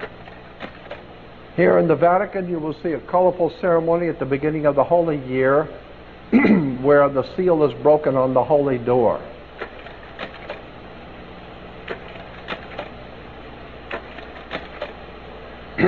With only fewer than 880 days left before Pope John Paul opens the holy door for the Jubilee year of 2000. One of the most solemn events in the Church's calendar is the opening of the holy door. Here is the Pope going through the sun gate, the holy door. The Pope immediately after entering the Basilica through the holy door, the sun gate, the old Phoenician, Canaanite, Assyrian sun door. This stuff is as ancient and as pagan as it has ever been. And most people see this and have no idea. They think it's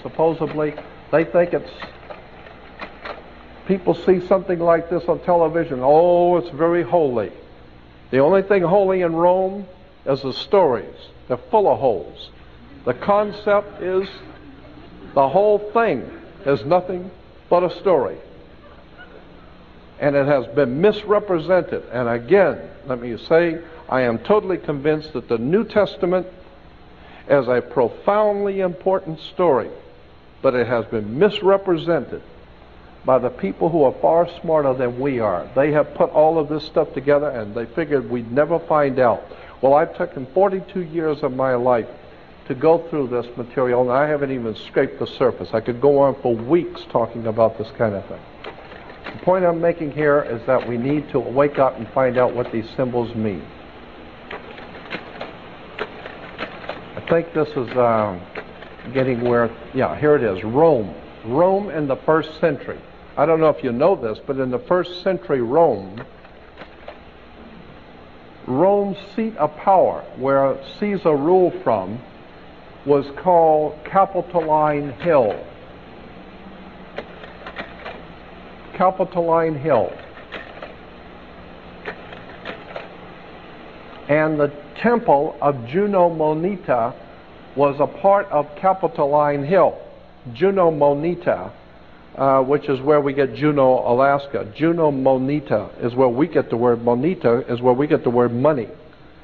It's because this is where Caesar coined his money, in the temple of Juno Moneta, money.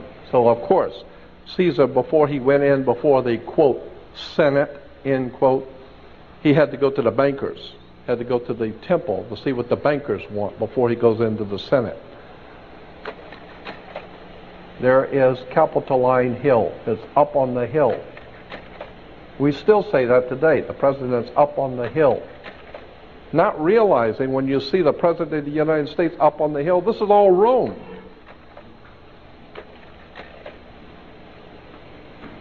Okay. One last one.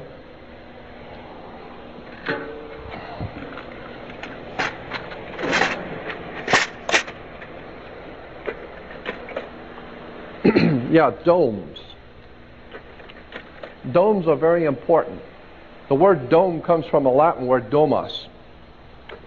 Domus gives us domesticated, dominate, Dominican Republic, domineering, domus.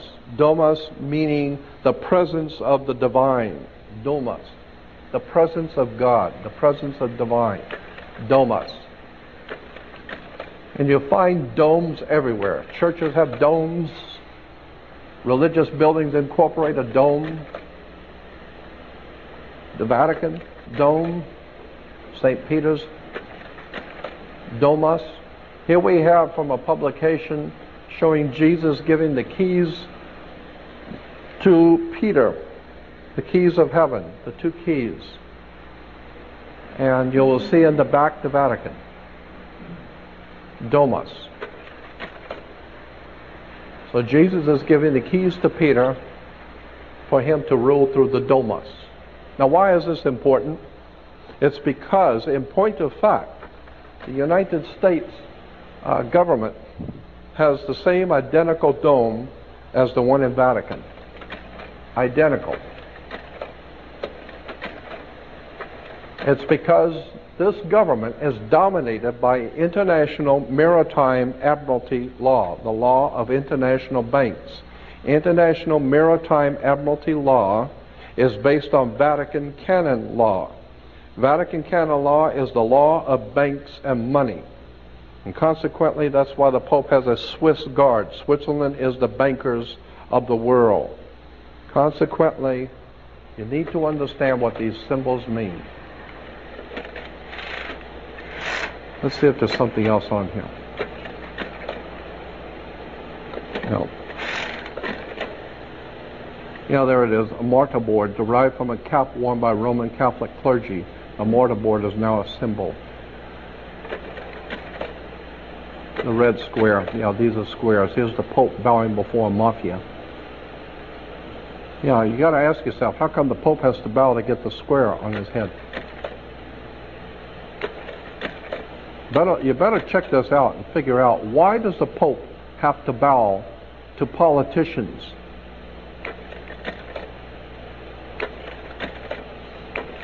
The square, the red square. Isn't that what where Russia was, the Moscow was ruled from? The red square? The red square.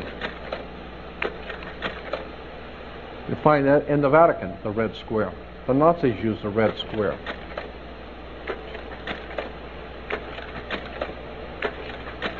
I mean, even Union Bank uses the red square.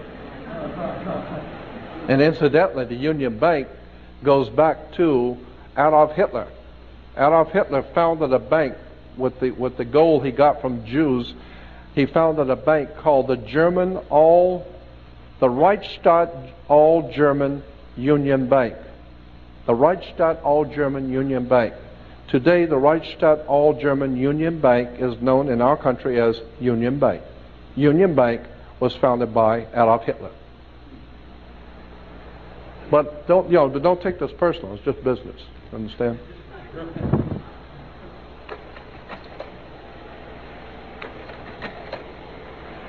Here is a red shield, Rothschild, and what do you see as a symbol of fascism?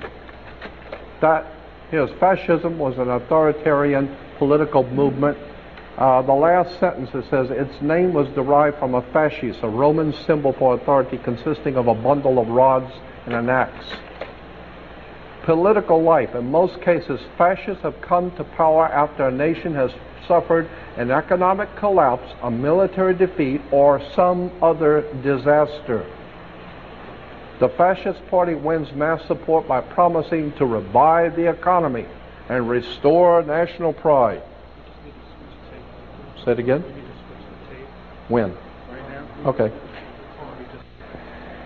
Political life under fascism. In most cases, fascists have come to power after a nation has suffered an economic collapse, a military defeat, or some other disaster. The Fascist Party wins mass support by promising to revive the economy and restore national pride. Where have we heard this crap before? The people running this country are nothing but the patsies for international fascist Nazism. They are fascist murderers all. And one day, there's going to come a time when the divine justice is going to be having its way on this earth, and people like George Bush and all of the other fascist, Nazi, underworld, mafiosi murderers are going to bite the dust. You can bet on it. God has watched the coming and going of Hitler's for thousands of years, and it hasn't impressed him a bit. And the people that are running this government today, they're on their way out too, very soon.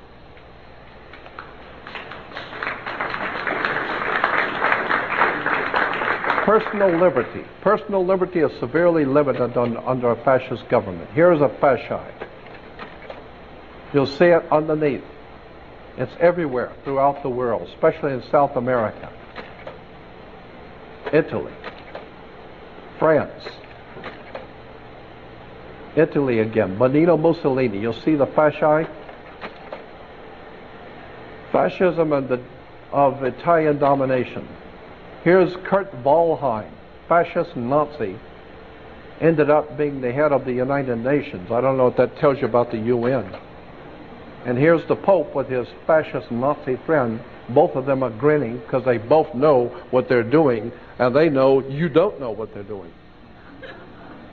And that's why they're both smiling. I put the Pope in the same place with Adolf Hitler and the other fascist Nazis. I know. I've done 42 years of research on the Roman system of fascism, Nazism, and I can tell you the papacy is the bottom line if you want to talk about fascism. Why does the Pope wear a Jewish yarmulke? You ever thought about that? Where's the Jewish yarmulke? Why? Here at the Vatican, Cardinal Pacelli, who later became Pope Pius XII, he signs a concordance. Eugenio Pacelli, now Vatican Secretary of State, presides over the signing of a concordat between Germany and the Vatican in 1933. The Vatican signed contracts with the Nazis. There were two of them. They were called concordances. Now, how many people know that? The Pope signs contracts with Adolf Hitler. Here's Benito Mussolini in the Vatican signing contracts with the Vatican.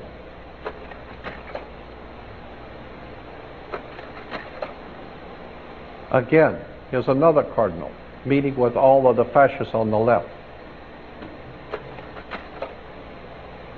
Here are the priests hailing Hitler. Here's Pacelli. Now here's the Cardinal Nuncio, Papal Nuncio in Germany, talking to Adolf Hitler.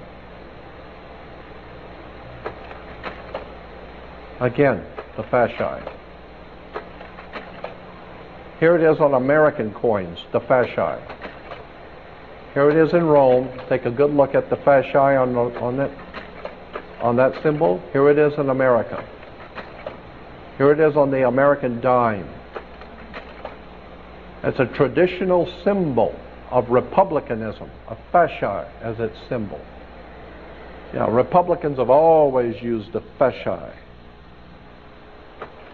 because they crawl on their knees before the Pope and the Mafia. You see on both sides of the podium, fascis. That's a fasci. And you'll see it with the president and on both sides of the podium.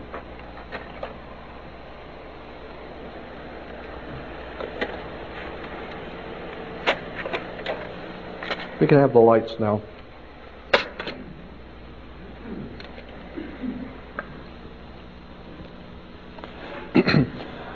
So in conclusion, let me say that what I'm trying to do is alert you and make you aware of the fact that the entire world operates on symbols, words, terms, emblems, national coats of arms, halotry, flags.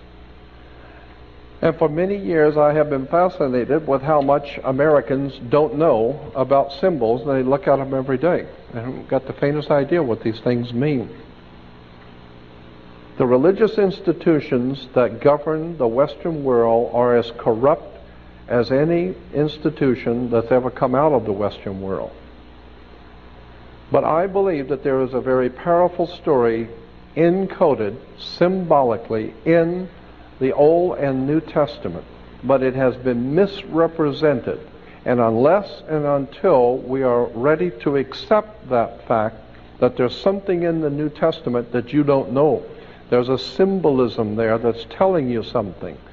And I am fascinated with how much we read things and don't know what we're reading. Let me give you one last example that I think is important and will make the point. On the first day of summer, the sun is as high in the northern sky as it's going to get. It's not going any further north than the first day of summer.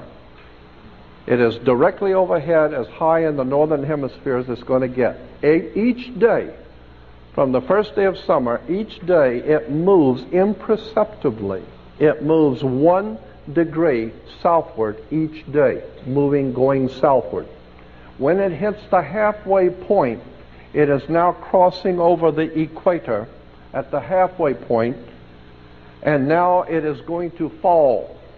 And that's why we call it fall, or autumn. Fall, because the sun is now falling. It's going.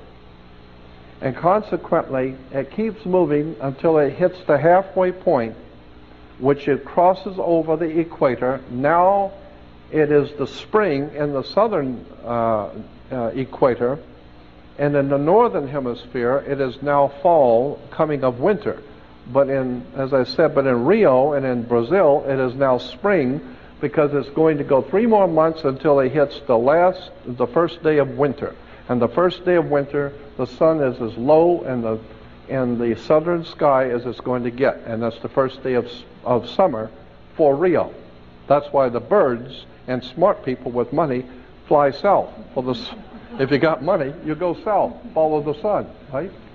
So consequently, the sun, which was doing just fine, it was really hot and doing great, and then when it reached the halfway point, the constellation that it hits every fall is the constellation of Scorpio. Scorpio is the constellation that begins autumn, and therefore it's this kiss of death. The scorpion has kissed God's son, and now he's going to be led to his death in Capricorn. He's going to die. He is fallen. The great Son of God is fallen, and he's going to fall all the way down to the southern hemisphere until it hits the first day of winter, which is December 22nd. Yes. On December 22nd, the sun rises on the lowest latitude, on the lowest point in the southern sky. Now follow what I'm saying. The sun rises on the lowest degree on the 22nd. On the 23rd, the sun rises on the same identical degree. It's so perceptive. The U.S. Navy has the instruments to tell you it did not move 1 degree south, it did not move 1 degree north. It's on the same identical degree. On the 24th, it rises, and it's still on the same identical degree. Therefore, the ancient Egyptians knew that, and they said God's son was dead for 3 days. But on the 4th day, which is December 25th, United States Navy devices will tell you that the sun moved 1 degree northward. 1 small degree northward. It's just enough, because the ancient people said anything that was dead for 3 days and has just moved 1 degree northward is born again. It's come back to life. Now it is on its way back to the northern hemisphere. And consequently, when it gets to the next quarter point, which is spring, and at spring it crosses back over the equator, on its way back to, coming back to full grown and full into the northern hemisphere. Consequently, when you die today, we say the same thing the ancient Egyptians said. When someone dies, we say, grandmother passed last night, grandfather passed away, or uncle passed on. Always the word associated with death in the ancient world was passed. You passed last night. Grandmother passed on. But in the Egyptian, they said that when you died, you left from one world and went into another world. So you passed over into a next world. So when you died, they said, grandfather passed over last night. And I've even heard that term, grandmother passed over last night. Why? Because the sun, which was brilliant in the summer, it hit at halfway point, it crossed over the equator, so it passed over the equator going to the full summer in the southern hemisphere. In the spring, it's coming back and it passes over the equator again, coming back. And in the ancient world, there was a celebration in the northern hemisphere because the sun, which was dead in winter, has been reborn on December 25th and has now come back to life. And they called it the Passover. So that the Passover is nothing more than the sun passing over the equator. The Passover. Okay? So consequently, when you, it's a very holy, the Passover. What are you talking about? Sun worship, airhead? Wake up. That's all it is. It's just worship of the sun passing over. And so consequently, the Passover happens on the first week of spring. Well, isn't that strange? That it would happen in the first week of spring. Now, of course, Christians would not want to have anything to do with this because this is the Jewish celebration of the Passover. So Christians wouldn't have anything to do with that. But we're still going to be worshiping the sun, but let's say that instead of the Passover, let's say that God's Son is, say, resurrected. Let's say he's resurrected and has come back to life. Well, the sun has been resurrected, has passed over. And so Christians go out on the first day of Easter, Ishtar, and have an Easter sunrise service. Why? Because that's all it is sun worship. You're worshiping the sun on a sunrise service because the sun has passed over, and the Jews call it Passover, Christians call it resurrection. Wake up, it's just sun worship. And until such time as you understand that God does not have anything to do with ignorance, it has nothing to do with the pagantry and all the crap that we have been fed by government, religion, politics, church, and all of it. It's all manipulation. What we need to understand is that there is a divine presence in the universe that demands justice and demands intelligence. And that's what I'm here to do, to help people to understand, to get back in tune with the divine nature of the universe. And I believe that that's going to be required very soon, because when all the systems break down and the Christians for the first time begin to think about it, where is Jesus? I would have thought he would be back by now. You need to understand that there's a very powerful story in the New Testament that is telling us what God's thoughts are. But you need to understand it is symbolic, and there's a powerful story there. And one day, if I am invited back, I will do nothing more than for 4 hours do a whole theological discussion about the New Testament and the real story that's encoded in the New Testament, because I believe it's a very powerful story, but it's not the one you think it is. So consequently, my last comments are, I do not wish to offend, I wish to educate, because I believe that's what the divine presence in the universe would want, is truth. Know the truth and it will set you free. And I want to thank you.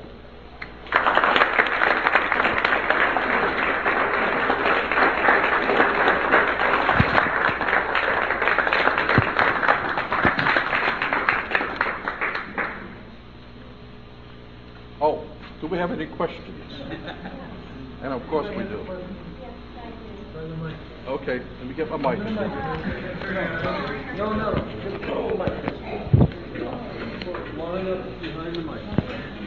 And remember, just because you got questions, that does not necessarily mean I can answer them.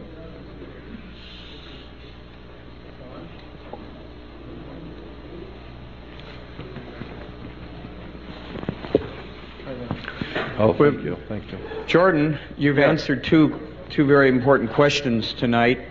I now know what who Ohm refers to, OMM, in the movie THX 1138, who George Lucas very, very cleverly put in as the god of that whole society that they talked to and who they addressed. And I also now understand why there was a dome in the original Daystar story. And I now know why that was not allowed to ever make it to the screen. And you told me it probably wasn't ready. There was something missing. I now know what the dome means. And here I put it in there. I didn't even know what it meant. Right. Thank you. Now I want to ask you, till the day star shines. Yes. Can you talk a little bit about what Peter meant when he wrote that? Till the day star rises in your heart. Peter said to continue until the day star rises in your heart. The word day star, Lucifer. Lucifer is the day star. Lucifer is nothing more than the planet Venus. Go look it up in Encyclopedia Britannica. Lucifer is Venus. And Lucifer, being Venus, was the light bringer. And the ancient Roman religion, that's actually based on the ancient Egyptian, just in the morning, the early morning, the priest in the city of On and all the ancient priests who were sun worshippers would go out at 4 o'clock in the morning, 3:30 to 4, and face the east, and when they would see the planet Venus rising, it's a beautiful, if you've ever been up at 4 o'clock in the morning to see Venus, it's magnificent. It's a beautiful, bright sky and the light in the sky. And the ancient peoples realized that when you see that star rising, the sun is right behind it. So it announced the coming of the sun. So it was a beautiful announcer, for the sun was coming. And so it was called Lucifer. Lucifer was the bringer of the dawn, the bringer of the light. And it's called the day star. The day star is the star that brings the day. Day star. Lucifer is nothing more than the planet Venus. Period. Go look at any encyclopedia, go look up in any reference work, I don't care if it's Catholic, Protestant, any Bible reference work, it'll all tell you, all of them, they will tell you Lucifer is nothing more than the planet Venus. But it's highly symbolical, and it means something. It means that light is coming into the world. But the scripture says that the light came into the world, but the world was not worthy of it. Intellectual and spiritual enlightenment is trying to tell you something. And what happens when somebody is intellectually enlightened and trying to teach you something? If you're sleeping in bed and you're sound asleep in bed and someone lights up a 600-watt bulb next to you, the first thing you're going to do is turn away. Why? Because it hurts your eye. You don't want to see it. And then you're going to be mad that somebody did that to you and woke you up with a 600-watt bulb. Why? Because intellectually, someone who is brilliant, who's trying to enlighten you, and you've been sleeping all your life, you're going to be offended that somebody has now caused you to have to think and giving you enlightenment. So consequently, that's what we see all the time. I don't want to see it. I don't want to hear it. Lucifer is nothing more than the day star that brings the day. And it's been misused and misunderstood. Is there a virtuous day star? Oh, yes. Thank you. Yeah. Symbolically, there's a very powerful story in the symbolic symbolism of Lucifer, the day star, who brings the light of day. It's a very interesting and very important story, yes. We'll talk about it later. I just want to thank you for all this symbolism, because I'm really into it because of my art background and Flower of Life. But I just wanted to ask you quickly about, I heard somebody mention on the radio about the Twin Towers, about Gemini, something about the Gemini, the stars, the twins. Twins, Yeah, you saw for the that thing on Gemini, the and twin also symbol. 9/11, huh? Yeah. The twin phallic pillars, too, I was showing you. Yeah, right away I thought it said Twin Towers when That's you were it. showing all the phallic signs. But I wanted to know if you could add anything on to that, and also the 9/11. Yes, I will say this, that we today in the Christian West believe that astrology is all of the devil, and actually the word devil is nothing more than the D put in front of the word evil. You write evil and put a D in front of it, it becomes devil. Devil, evil, and God is actually taking one of the O's out of good, and it becomes God. God is good and devil is evil. It's just use of words. But in point of fact, there is a very powerful symbolism in this double phallic symbol. And so what I'm saying is that we've been given to believe and understand that astrology is evil, is of the devil and all that, and have nothing to do with it. Why? Because the church does not want you to discover the name of the tomb. The church does not want you to discover that for as far back as the human race goes, the kings, the rulers, the princes of the earth, all of the intellectuals, all of the most important people in the world know that the whole universe operates around the God's divine plan of the ages. It's astrology is from God. That's from the Bible. And consequently, until we have the proper respect for original astrological concepts, we're never going to figure out what these symbols mean and why we're in the trouble we are today. Astrology is a very powerful symbol. And it was used by the ancient Hebrews, it was used by the ancient Christians. And why do you think you have in the Bible, the Old Testament, the 12 brothers of Joseph, and the 12 tribes of Israel, and the 12 apostles? What are you talking about? 12, 12, 12. Why 12? It's the 12 signs of the zodiac, the 12 hours of day, the 12 hours of night. God's Son, that's why 13 is an unlucky number. God's Son, with His chosen 12, is a divine number in heaven, 13. So consequently, the whole of Western civilization is based, all religion is based on astrology. We just don't know that. And that's why the church has told you, have nothing to do with it, because they don't want you to know the real truth. We need to understand astrology is the basis for all religions in the world. And then the 9/11, The 9/11, I could get into that too, but another time? yeah, another time, because Okay. it would require too much. Okay, thank you. Yeah. The only thing I would say is that my phone number is 505-9911. 9/11. That's my new phone number.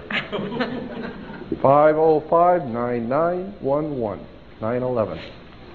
Anyway. I just wanted to ask you if you had any comments on the red planet Mars, and if there was any symbolism to the fact it recently passed at its closest point to the planet Earth, and we're now in a war. Yeah, let me say this. That opens up a whole can of worms, because I met many times, but I met up in Oakland. About 4 or 5 years ago, I met up in Oakland with about 8 other people. It was a secret meeting I was invited to. And for 3 days and 3 nights, we were all enclaved at the hotel Richard Hoagland was there, Richard, myself, and there was 6 or 7 other people. And what we did is we paid for the restaurant and the hotel. We paid, all of us chipped in and paid for the particular table in the back of the restaurant for 3 days. We took it over and commandeered it for 3 days. And the idea is that the 8 or 10 of us, whatever it was, would sit there from morning till night and go through each other's work. Richard Hoagland sat right with me for 3 days and heard all of my material, heard it all, and we talked about Mars, and he divulged a lot of stuff that he's never talked about in public. And that was a very fascinating time. Incidentally, he went on Art Bell and was talking about all the Masonic symbolism at NASA and all that stuff, and that was my stuff. I'm the one that told him that. And I called him after I heard him on Art Bell. I called him and said, I told him, I said, Richard, it was great, sensational. I said, where'd you get all that information? He said, oh, well, I got it from you. I said, you got it from me? 3 hours I sat and listened to you on Art Bell. I didn't hear my name. Did I hear my name? I was wondering where you must have got that from. I thought we had an arrangement. What we said up there in San Francisco, up in Oakland, was not ever to be discussed in public. Right? So I'm the one that brought David Icke to America, incidentally.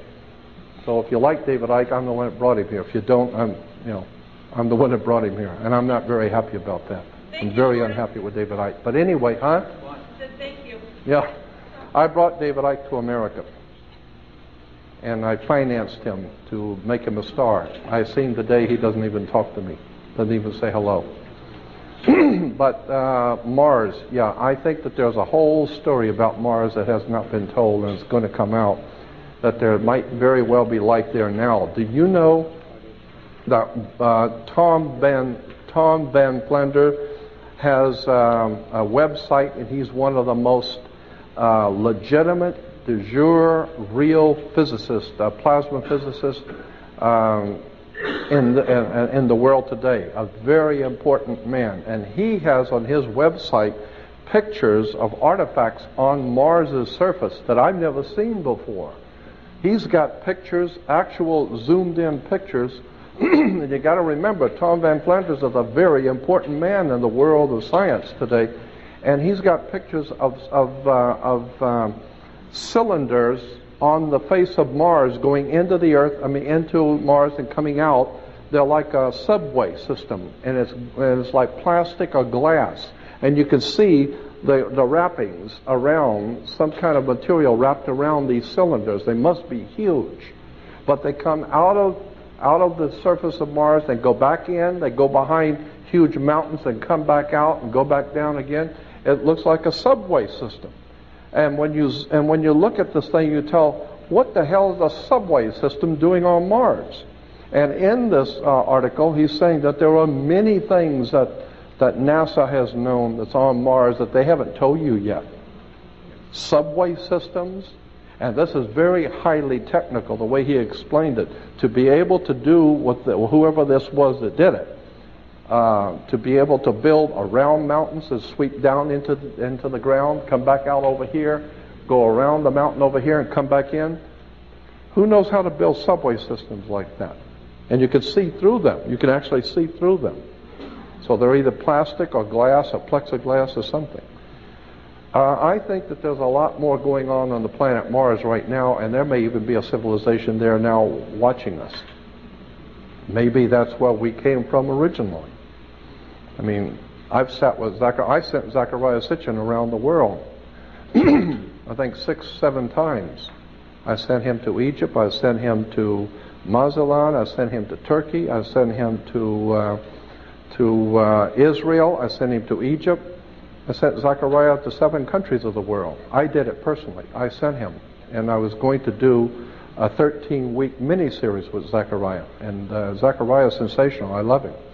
But I did a contract with Zachariah where my company in San Diego was going to finance a 13-week mini-series we were going to sell to PBS.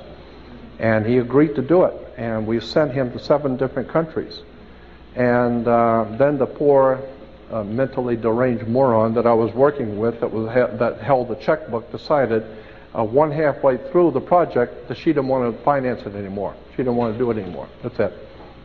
And I had to call Zechariah and tell him, Zechariah, you're not going to believe this. You know, this woman has pulled out on us at the last minute. She's got the money, but she just decided she didn't want to do it anymore.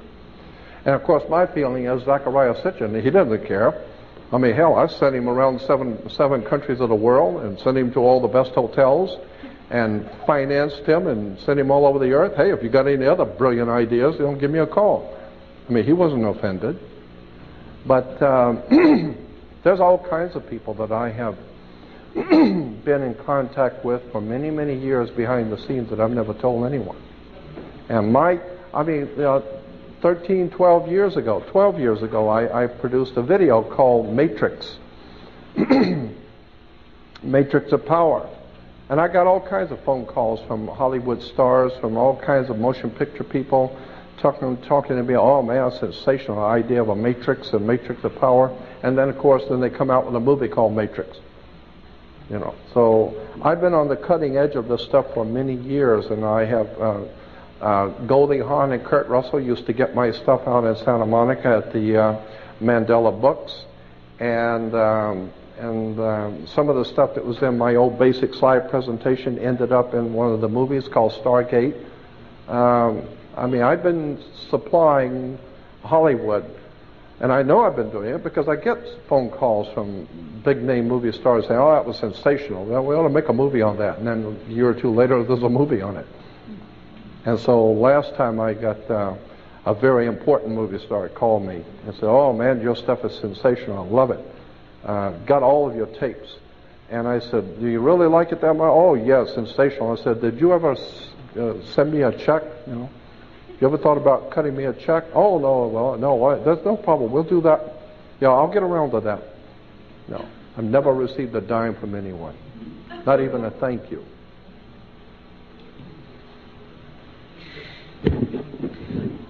I have a question. I know that you said that you were going to talk later about, or on another occasion, about your interpretation of the New Testament. Hopefully, I will. Well, hopefully you will, yes. But what about the avatar stories from around the world? You know, the ancient Krishna and Rama and Osiris stories and so forth. I also, years ago, heard someone talk about the incident in the New Testament in which Lazarus is described as rising, and showing that the exact same story occurs in ancient Egyptian mythology, where Bethany is Betanu, and Lazarus, I believe, is Lazareu. I mean, it's exactly the same story. The names are changed just ever so slightly. So there are obviously these correspondences through time and yes, different places, but what do you think about the fundamental concept of the avatar phenomenon? I think that Manly P. Hall said it best. He explained that whole thing in a lecture once, where there seems to be a divine mandate in heaven that in all periods of darkness, when there seems to be darkness encroaching on the human family, that the spirit of the universe calls out individual people and your spirit is moved to do something to help your fellow man, to be a teacher. And so there have always been teachers who have been called in the last and final parts of a dark time on the earth, where the universe puts it into certain people's hearts to be like an avatar, to be like a teacher. Well, we don't have any problem talking about Isaiah, Jeremiah, any of the prophets of old, and Joel and the Apostle Paul, but to bring it down into modern day, now that's different. Now, if you're going to talk about God's leading you to do something, you must be an idiot. Now, Billy Graham, we understand, he's being led by the Lord. Go look in the Oxford Dictionary of the English language. Look at the word Lord. L-O-R-D comes from L-A-R-D. That's the way it was spelled in the King's English, Lord. So consequently, when I see, I'm serious. This is why Christ is the Christos, is oil. Well, congealed oil is the Lord. But the idea of an avatar or a teacher has been with us for thousands of years, and it's true.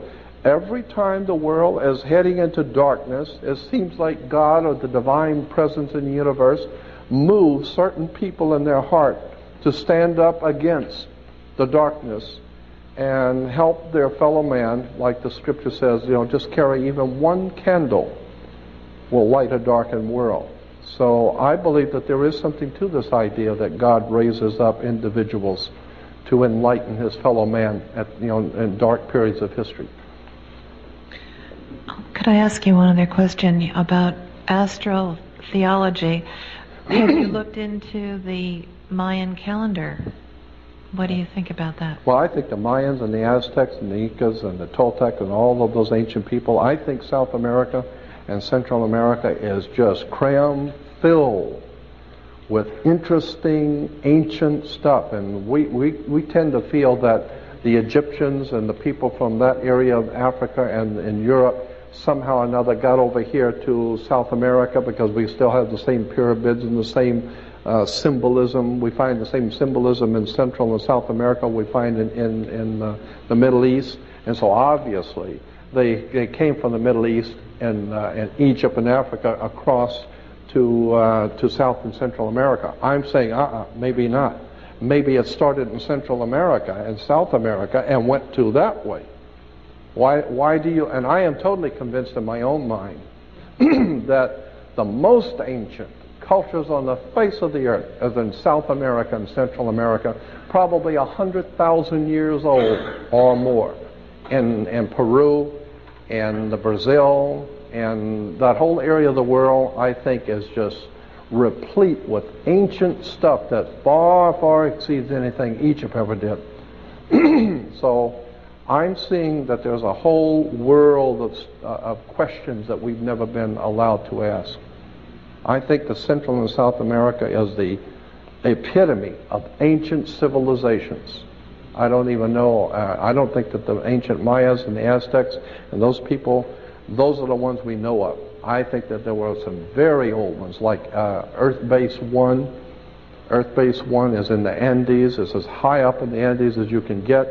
And it is it's so high up that people going there today can hardly breathe. Even mountain climbers say it's very difficult to breathe. It's so high up, and yet the stones are like 100 tons, 300-ton stones, and they're all cut flawlessly and pieced together. And I'm thinking, wait a minute, who moves 200-ton stones in air that even the best mountain climbers can hardly catch their breath? And there's no way to plant food up there. You don't plant anything up at that height. So how did these people feed themselves and move 200 and 300-ton stones? And not one, from all over. They're just huge temples built with these stones. And I'm saying somebody better start looking at this. I'll tell you what I think really happened. I think that we are a creation of someone else. I think that's what happened. I think somebody came here a long time ago and created us. And they're still with us. Where is Earth Base 1 that you refer to? It's I'm not sure. I think it was Ecuador, but I'm not sure. But I'll tell you where you can find it. Why don't you just look for it? It's just called Earth Base 1. You can look for it in reference works. And on the web, they got a lot of material on Earth Base 1. They call it Earth Base 1 because it seems to be the oldest city on the earth. Incidentally, they say Jericho was the oldest city. No, Jericho is not the oldest city in the world. Heaven. Earth Base 1, now that's old. You know the story about the walls come tumbling down from Jericho? There's only one problem with that story. Jericho never had any walls. You know, I don't know how the walls could fall down from Jericho when they never had any walls. But we don't let things like that bother us. But what I was referring to about the Mayan calendar, 2012, I mean, do you think... 2012, I know. I don't know what that's going to bring, but I got a feeling something that's very big is going to happen in 2010 to 2012. We're already in the age of the fifth sun now? I think that's what they call it. All of that kind of stuff, I think, is very, very legitimate. I'm not a world's foremost authority on it, but I know enough about it to know it's very legitimate. Yes. Hold on a second. They want to do a quick tape change. Okay. So then I got my 2 questions. I'll drink to that. Okay.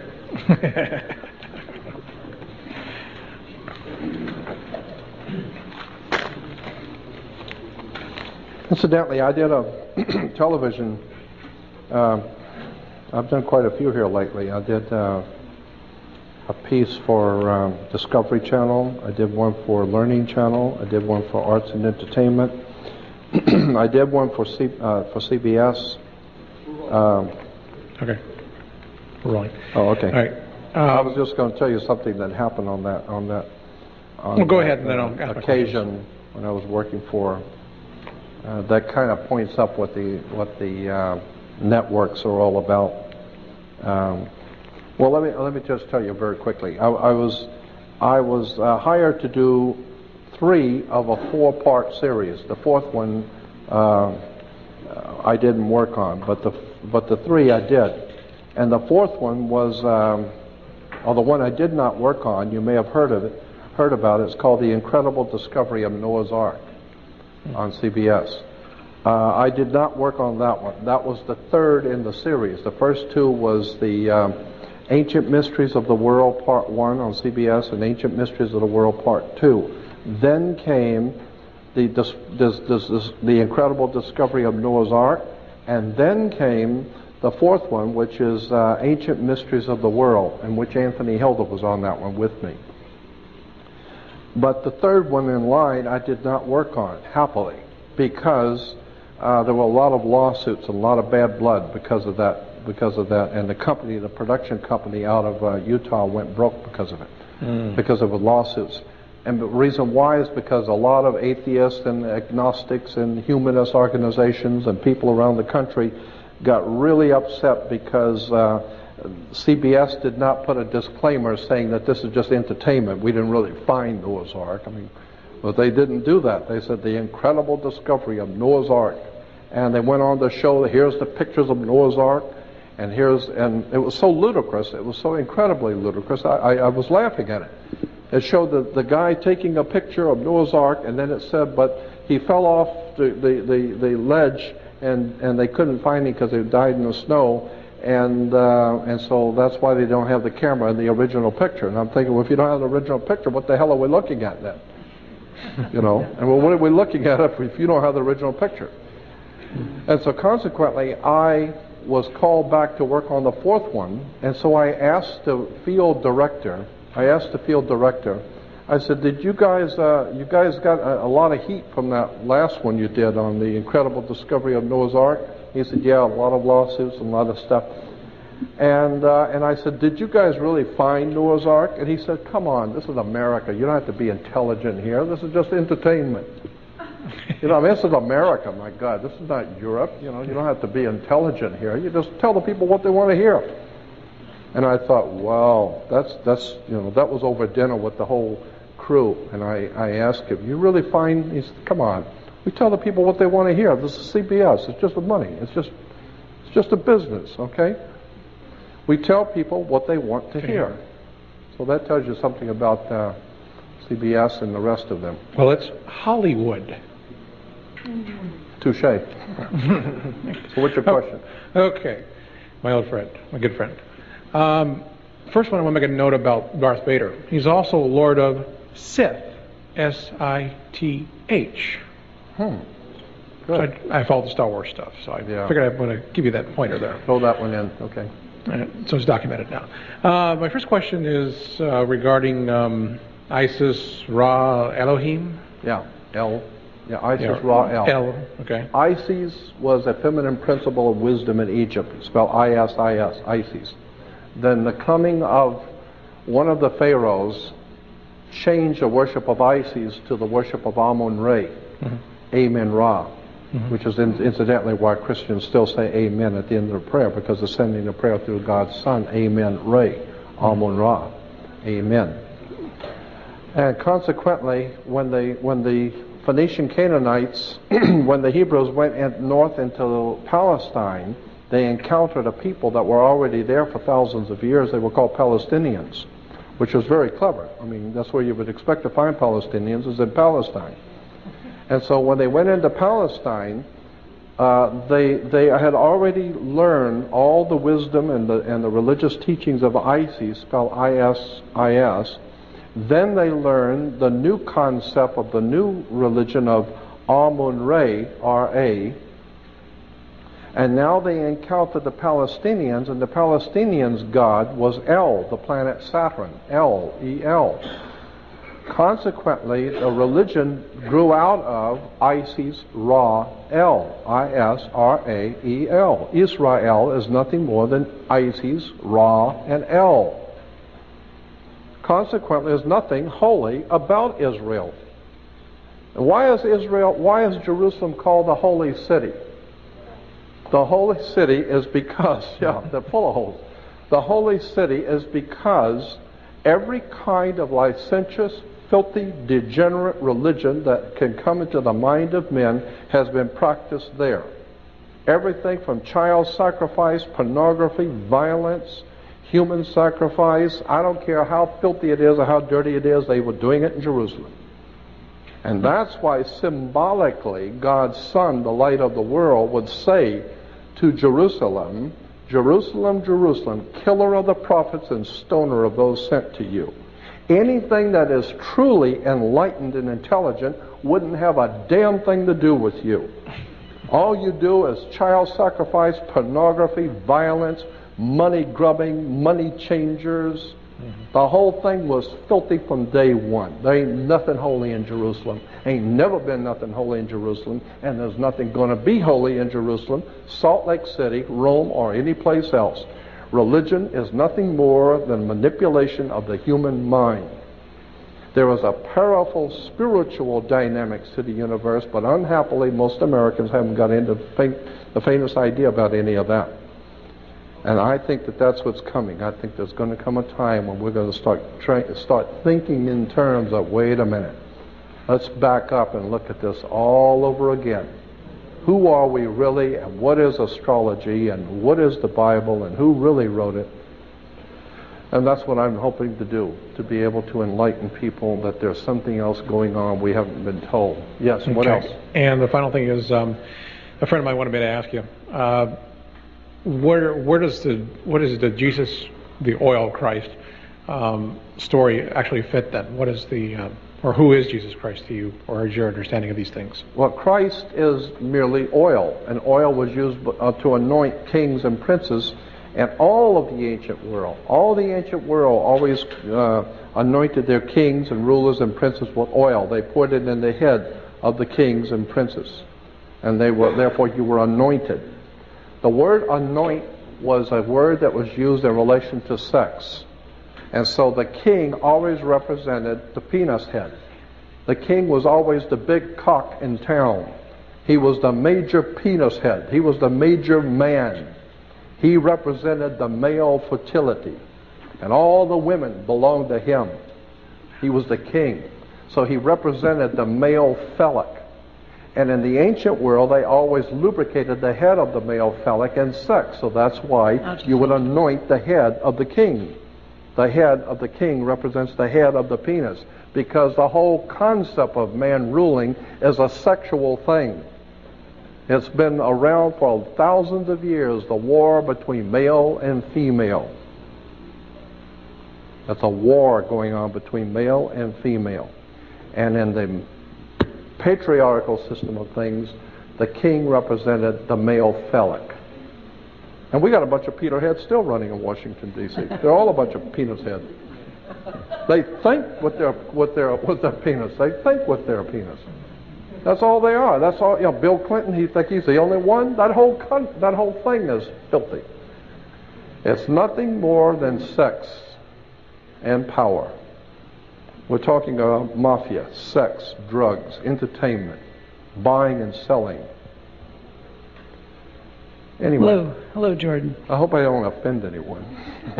That was great, and my name being Christopher, which involves the Christos or Bless the you, Christopher, yes, Bless you. carrier of Christ or whatever. I've had to go with that my entire life, I think it's a wonderful name. I think it's a wonderful name. It made me think there when you were talking about it, how, oil, of course, to the ancient world was also things that kept an artificial light going in the darkness. Exactly. So that's probably where that applies. I had seen you before talking about the water carrier, the bringer of water, like in the Last Testament. Aquarius. Yeah. Right. Yeah. Could you talk a little bit about the symbology there as it applies astrologically now that we're going from the Piscean into the Aquarian? And Luke 10:22, in the book of Luke, Jesus is saying to his chosen 12, this is a symbolic story, and Jesus is saying to his chosen 12, they ask him, where are we to go now that we are going to celebrate the last Passover? Where are we to go? And he says, go into the city and you will see a man carrying a water pitcher. Go into the house of the man with the water pitcher. Well, anybody who has ever read anything about astrology knows that the house of the man with the water pitcher is the house of Aquarius. So every 2,000 years, and everyone has a different calculation. The Chinese say it's 2,150 years. The Egyptians said it was 2,125 years. The Sumerians said it was 2,100 and something years. So everybody's got a different calculation. That's why Jesus said, no man knows the day or the hour, only the Father who knows. But every 2,000 years, the sun enters a new constellation of the zodiac at the equator. If you go to the equator and stand right on the equator and look east, and when the sun rises, you will see a constellation of the zodiac.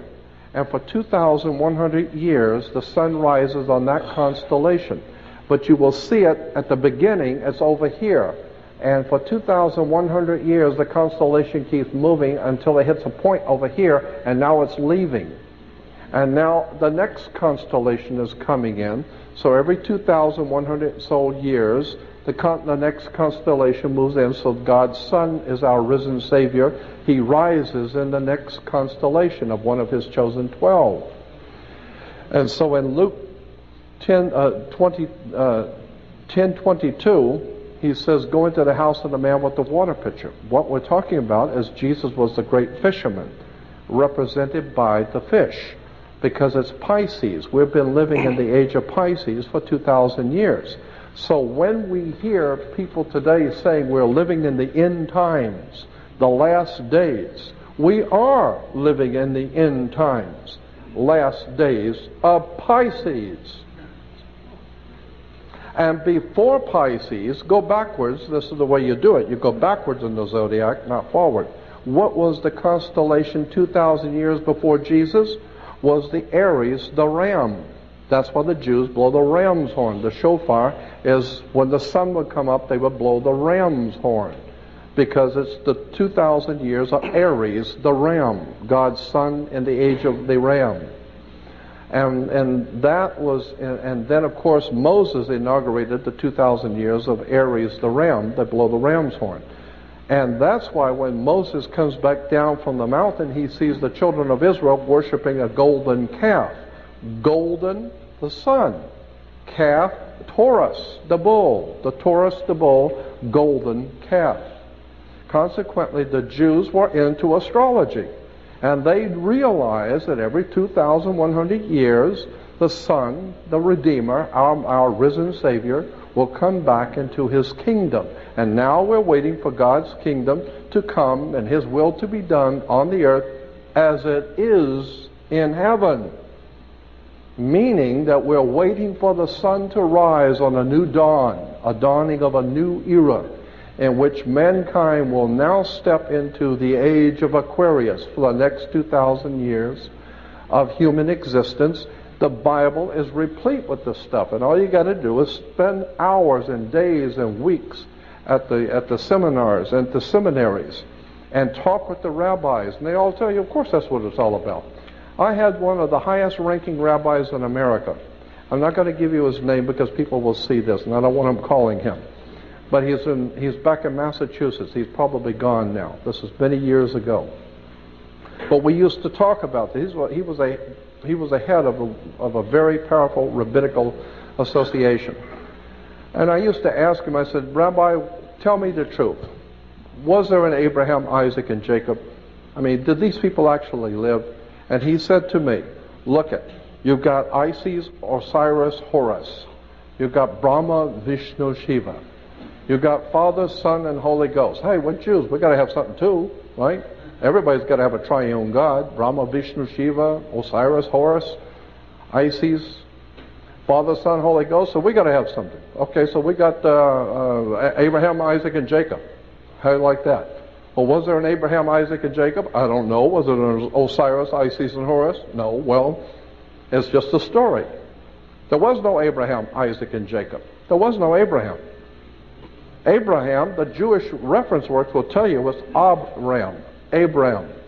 Abram. Ab, A-B, in the ancient Hebrew meant father, and Ram was the ram, Aries the ram. He was your father for 2,000 years. He was your father. Abram.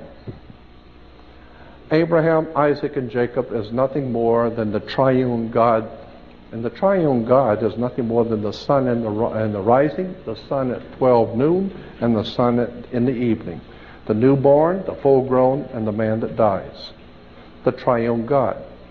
And that's why it's still the sun. It's the sun in the morning, it's the sun at high noon, and it's the sun at night. So it's still the same God. It's three persons in one God. Yeah, the one God is the sun, and there's 3 points in his life. So consequently, this is a fascinating material when you start talking to the rabbis and doing the research and you find out, my God, how long have you known this?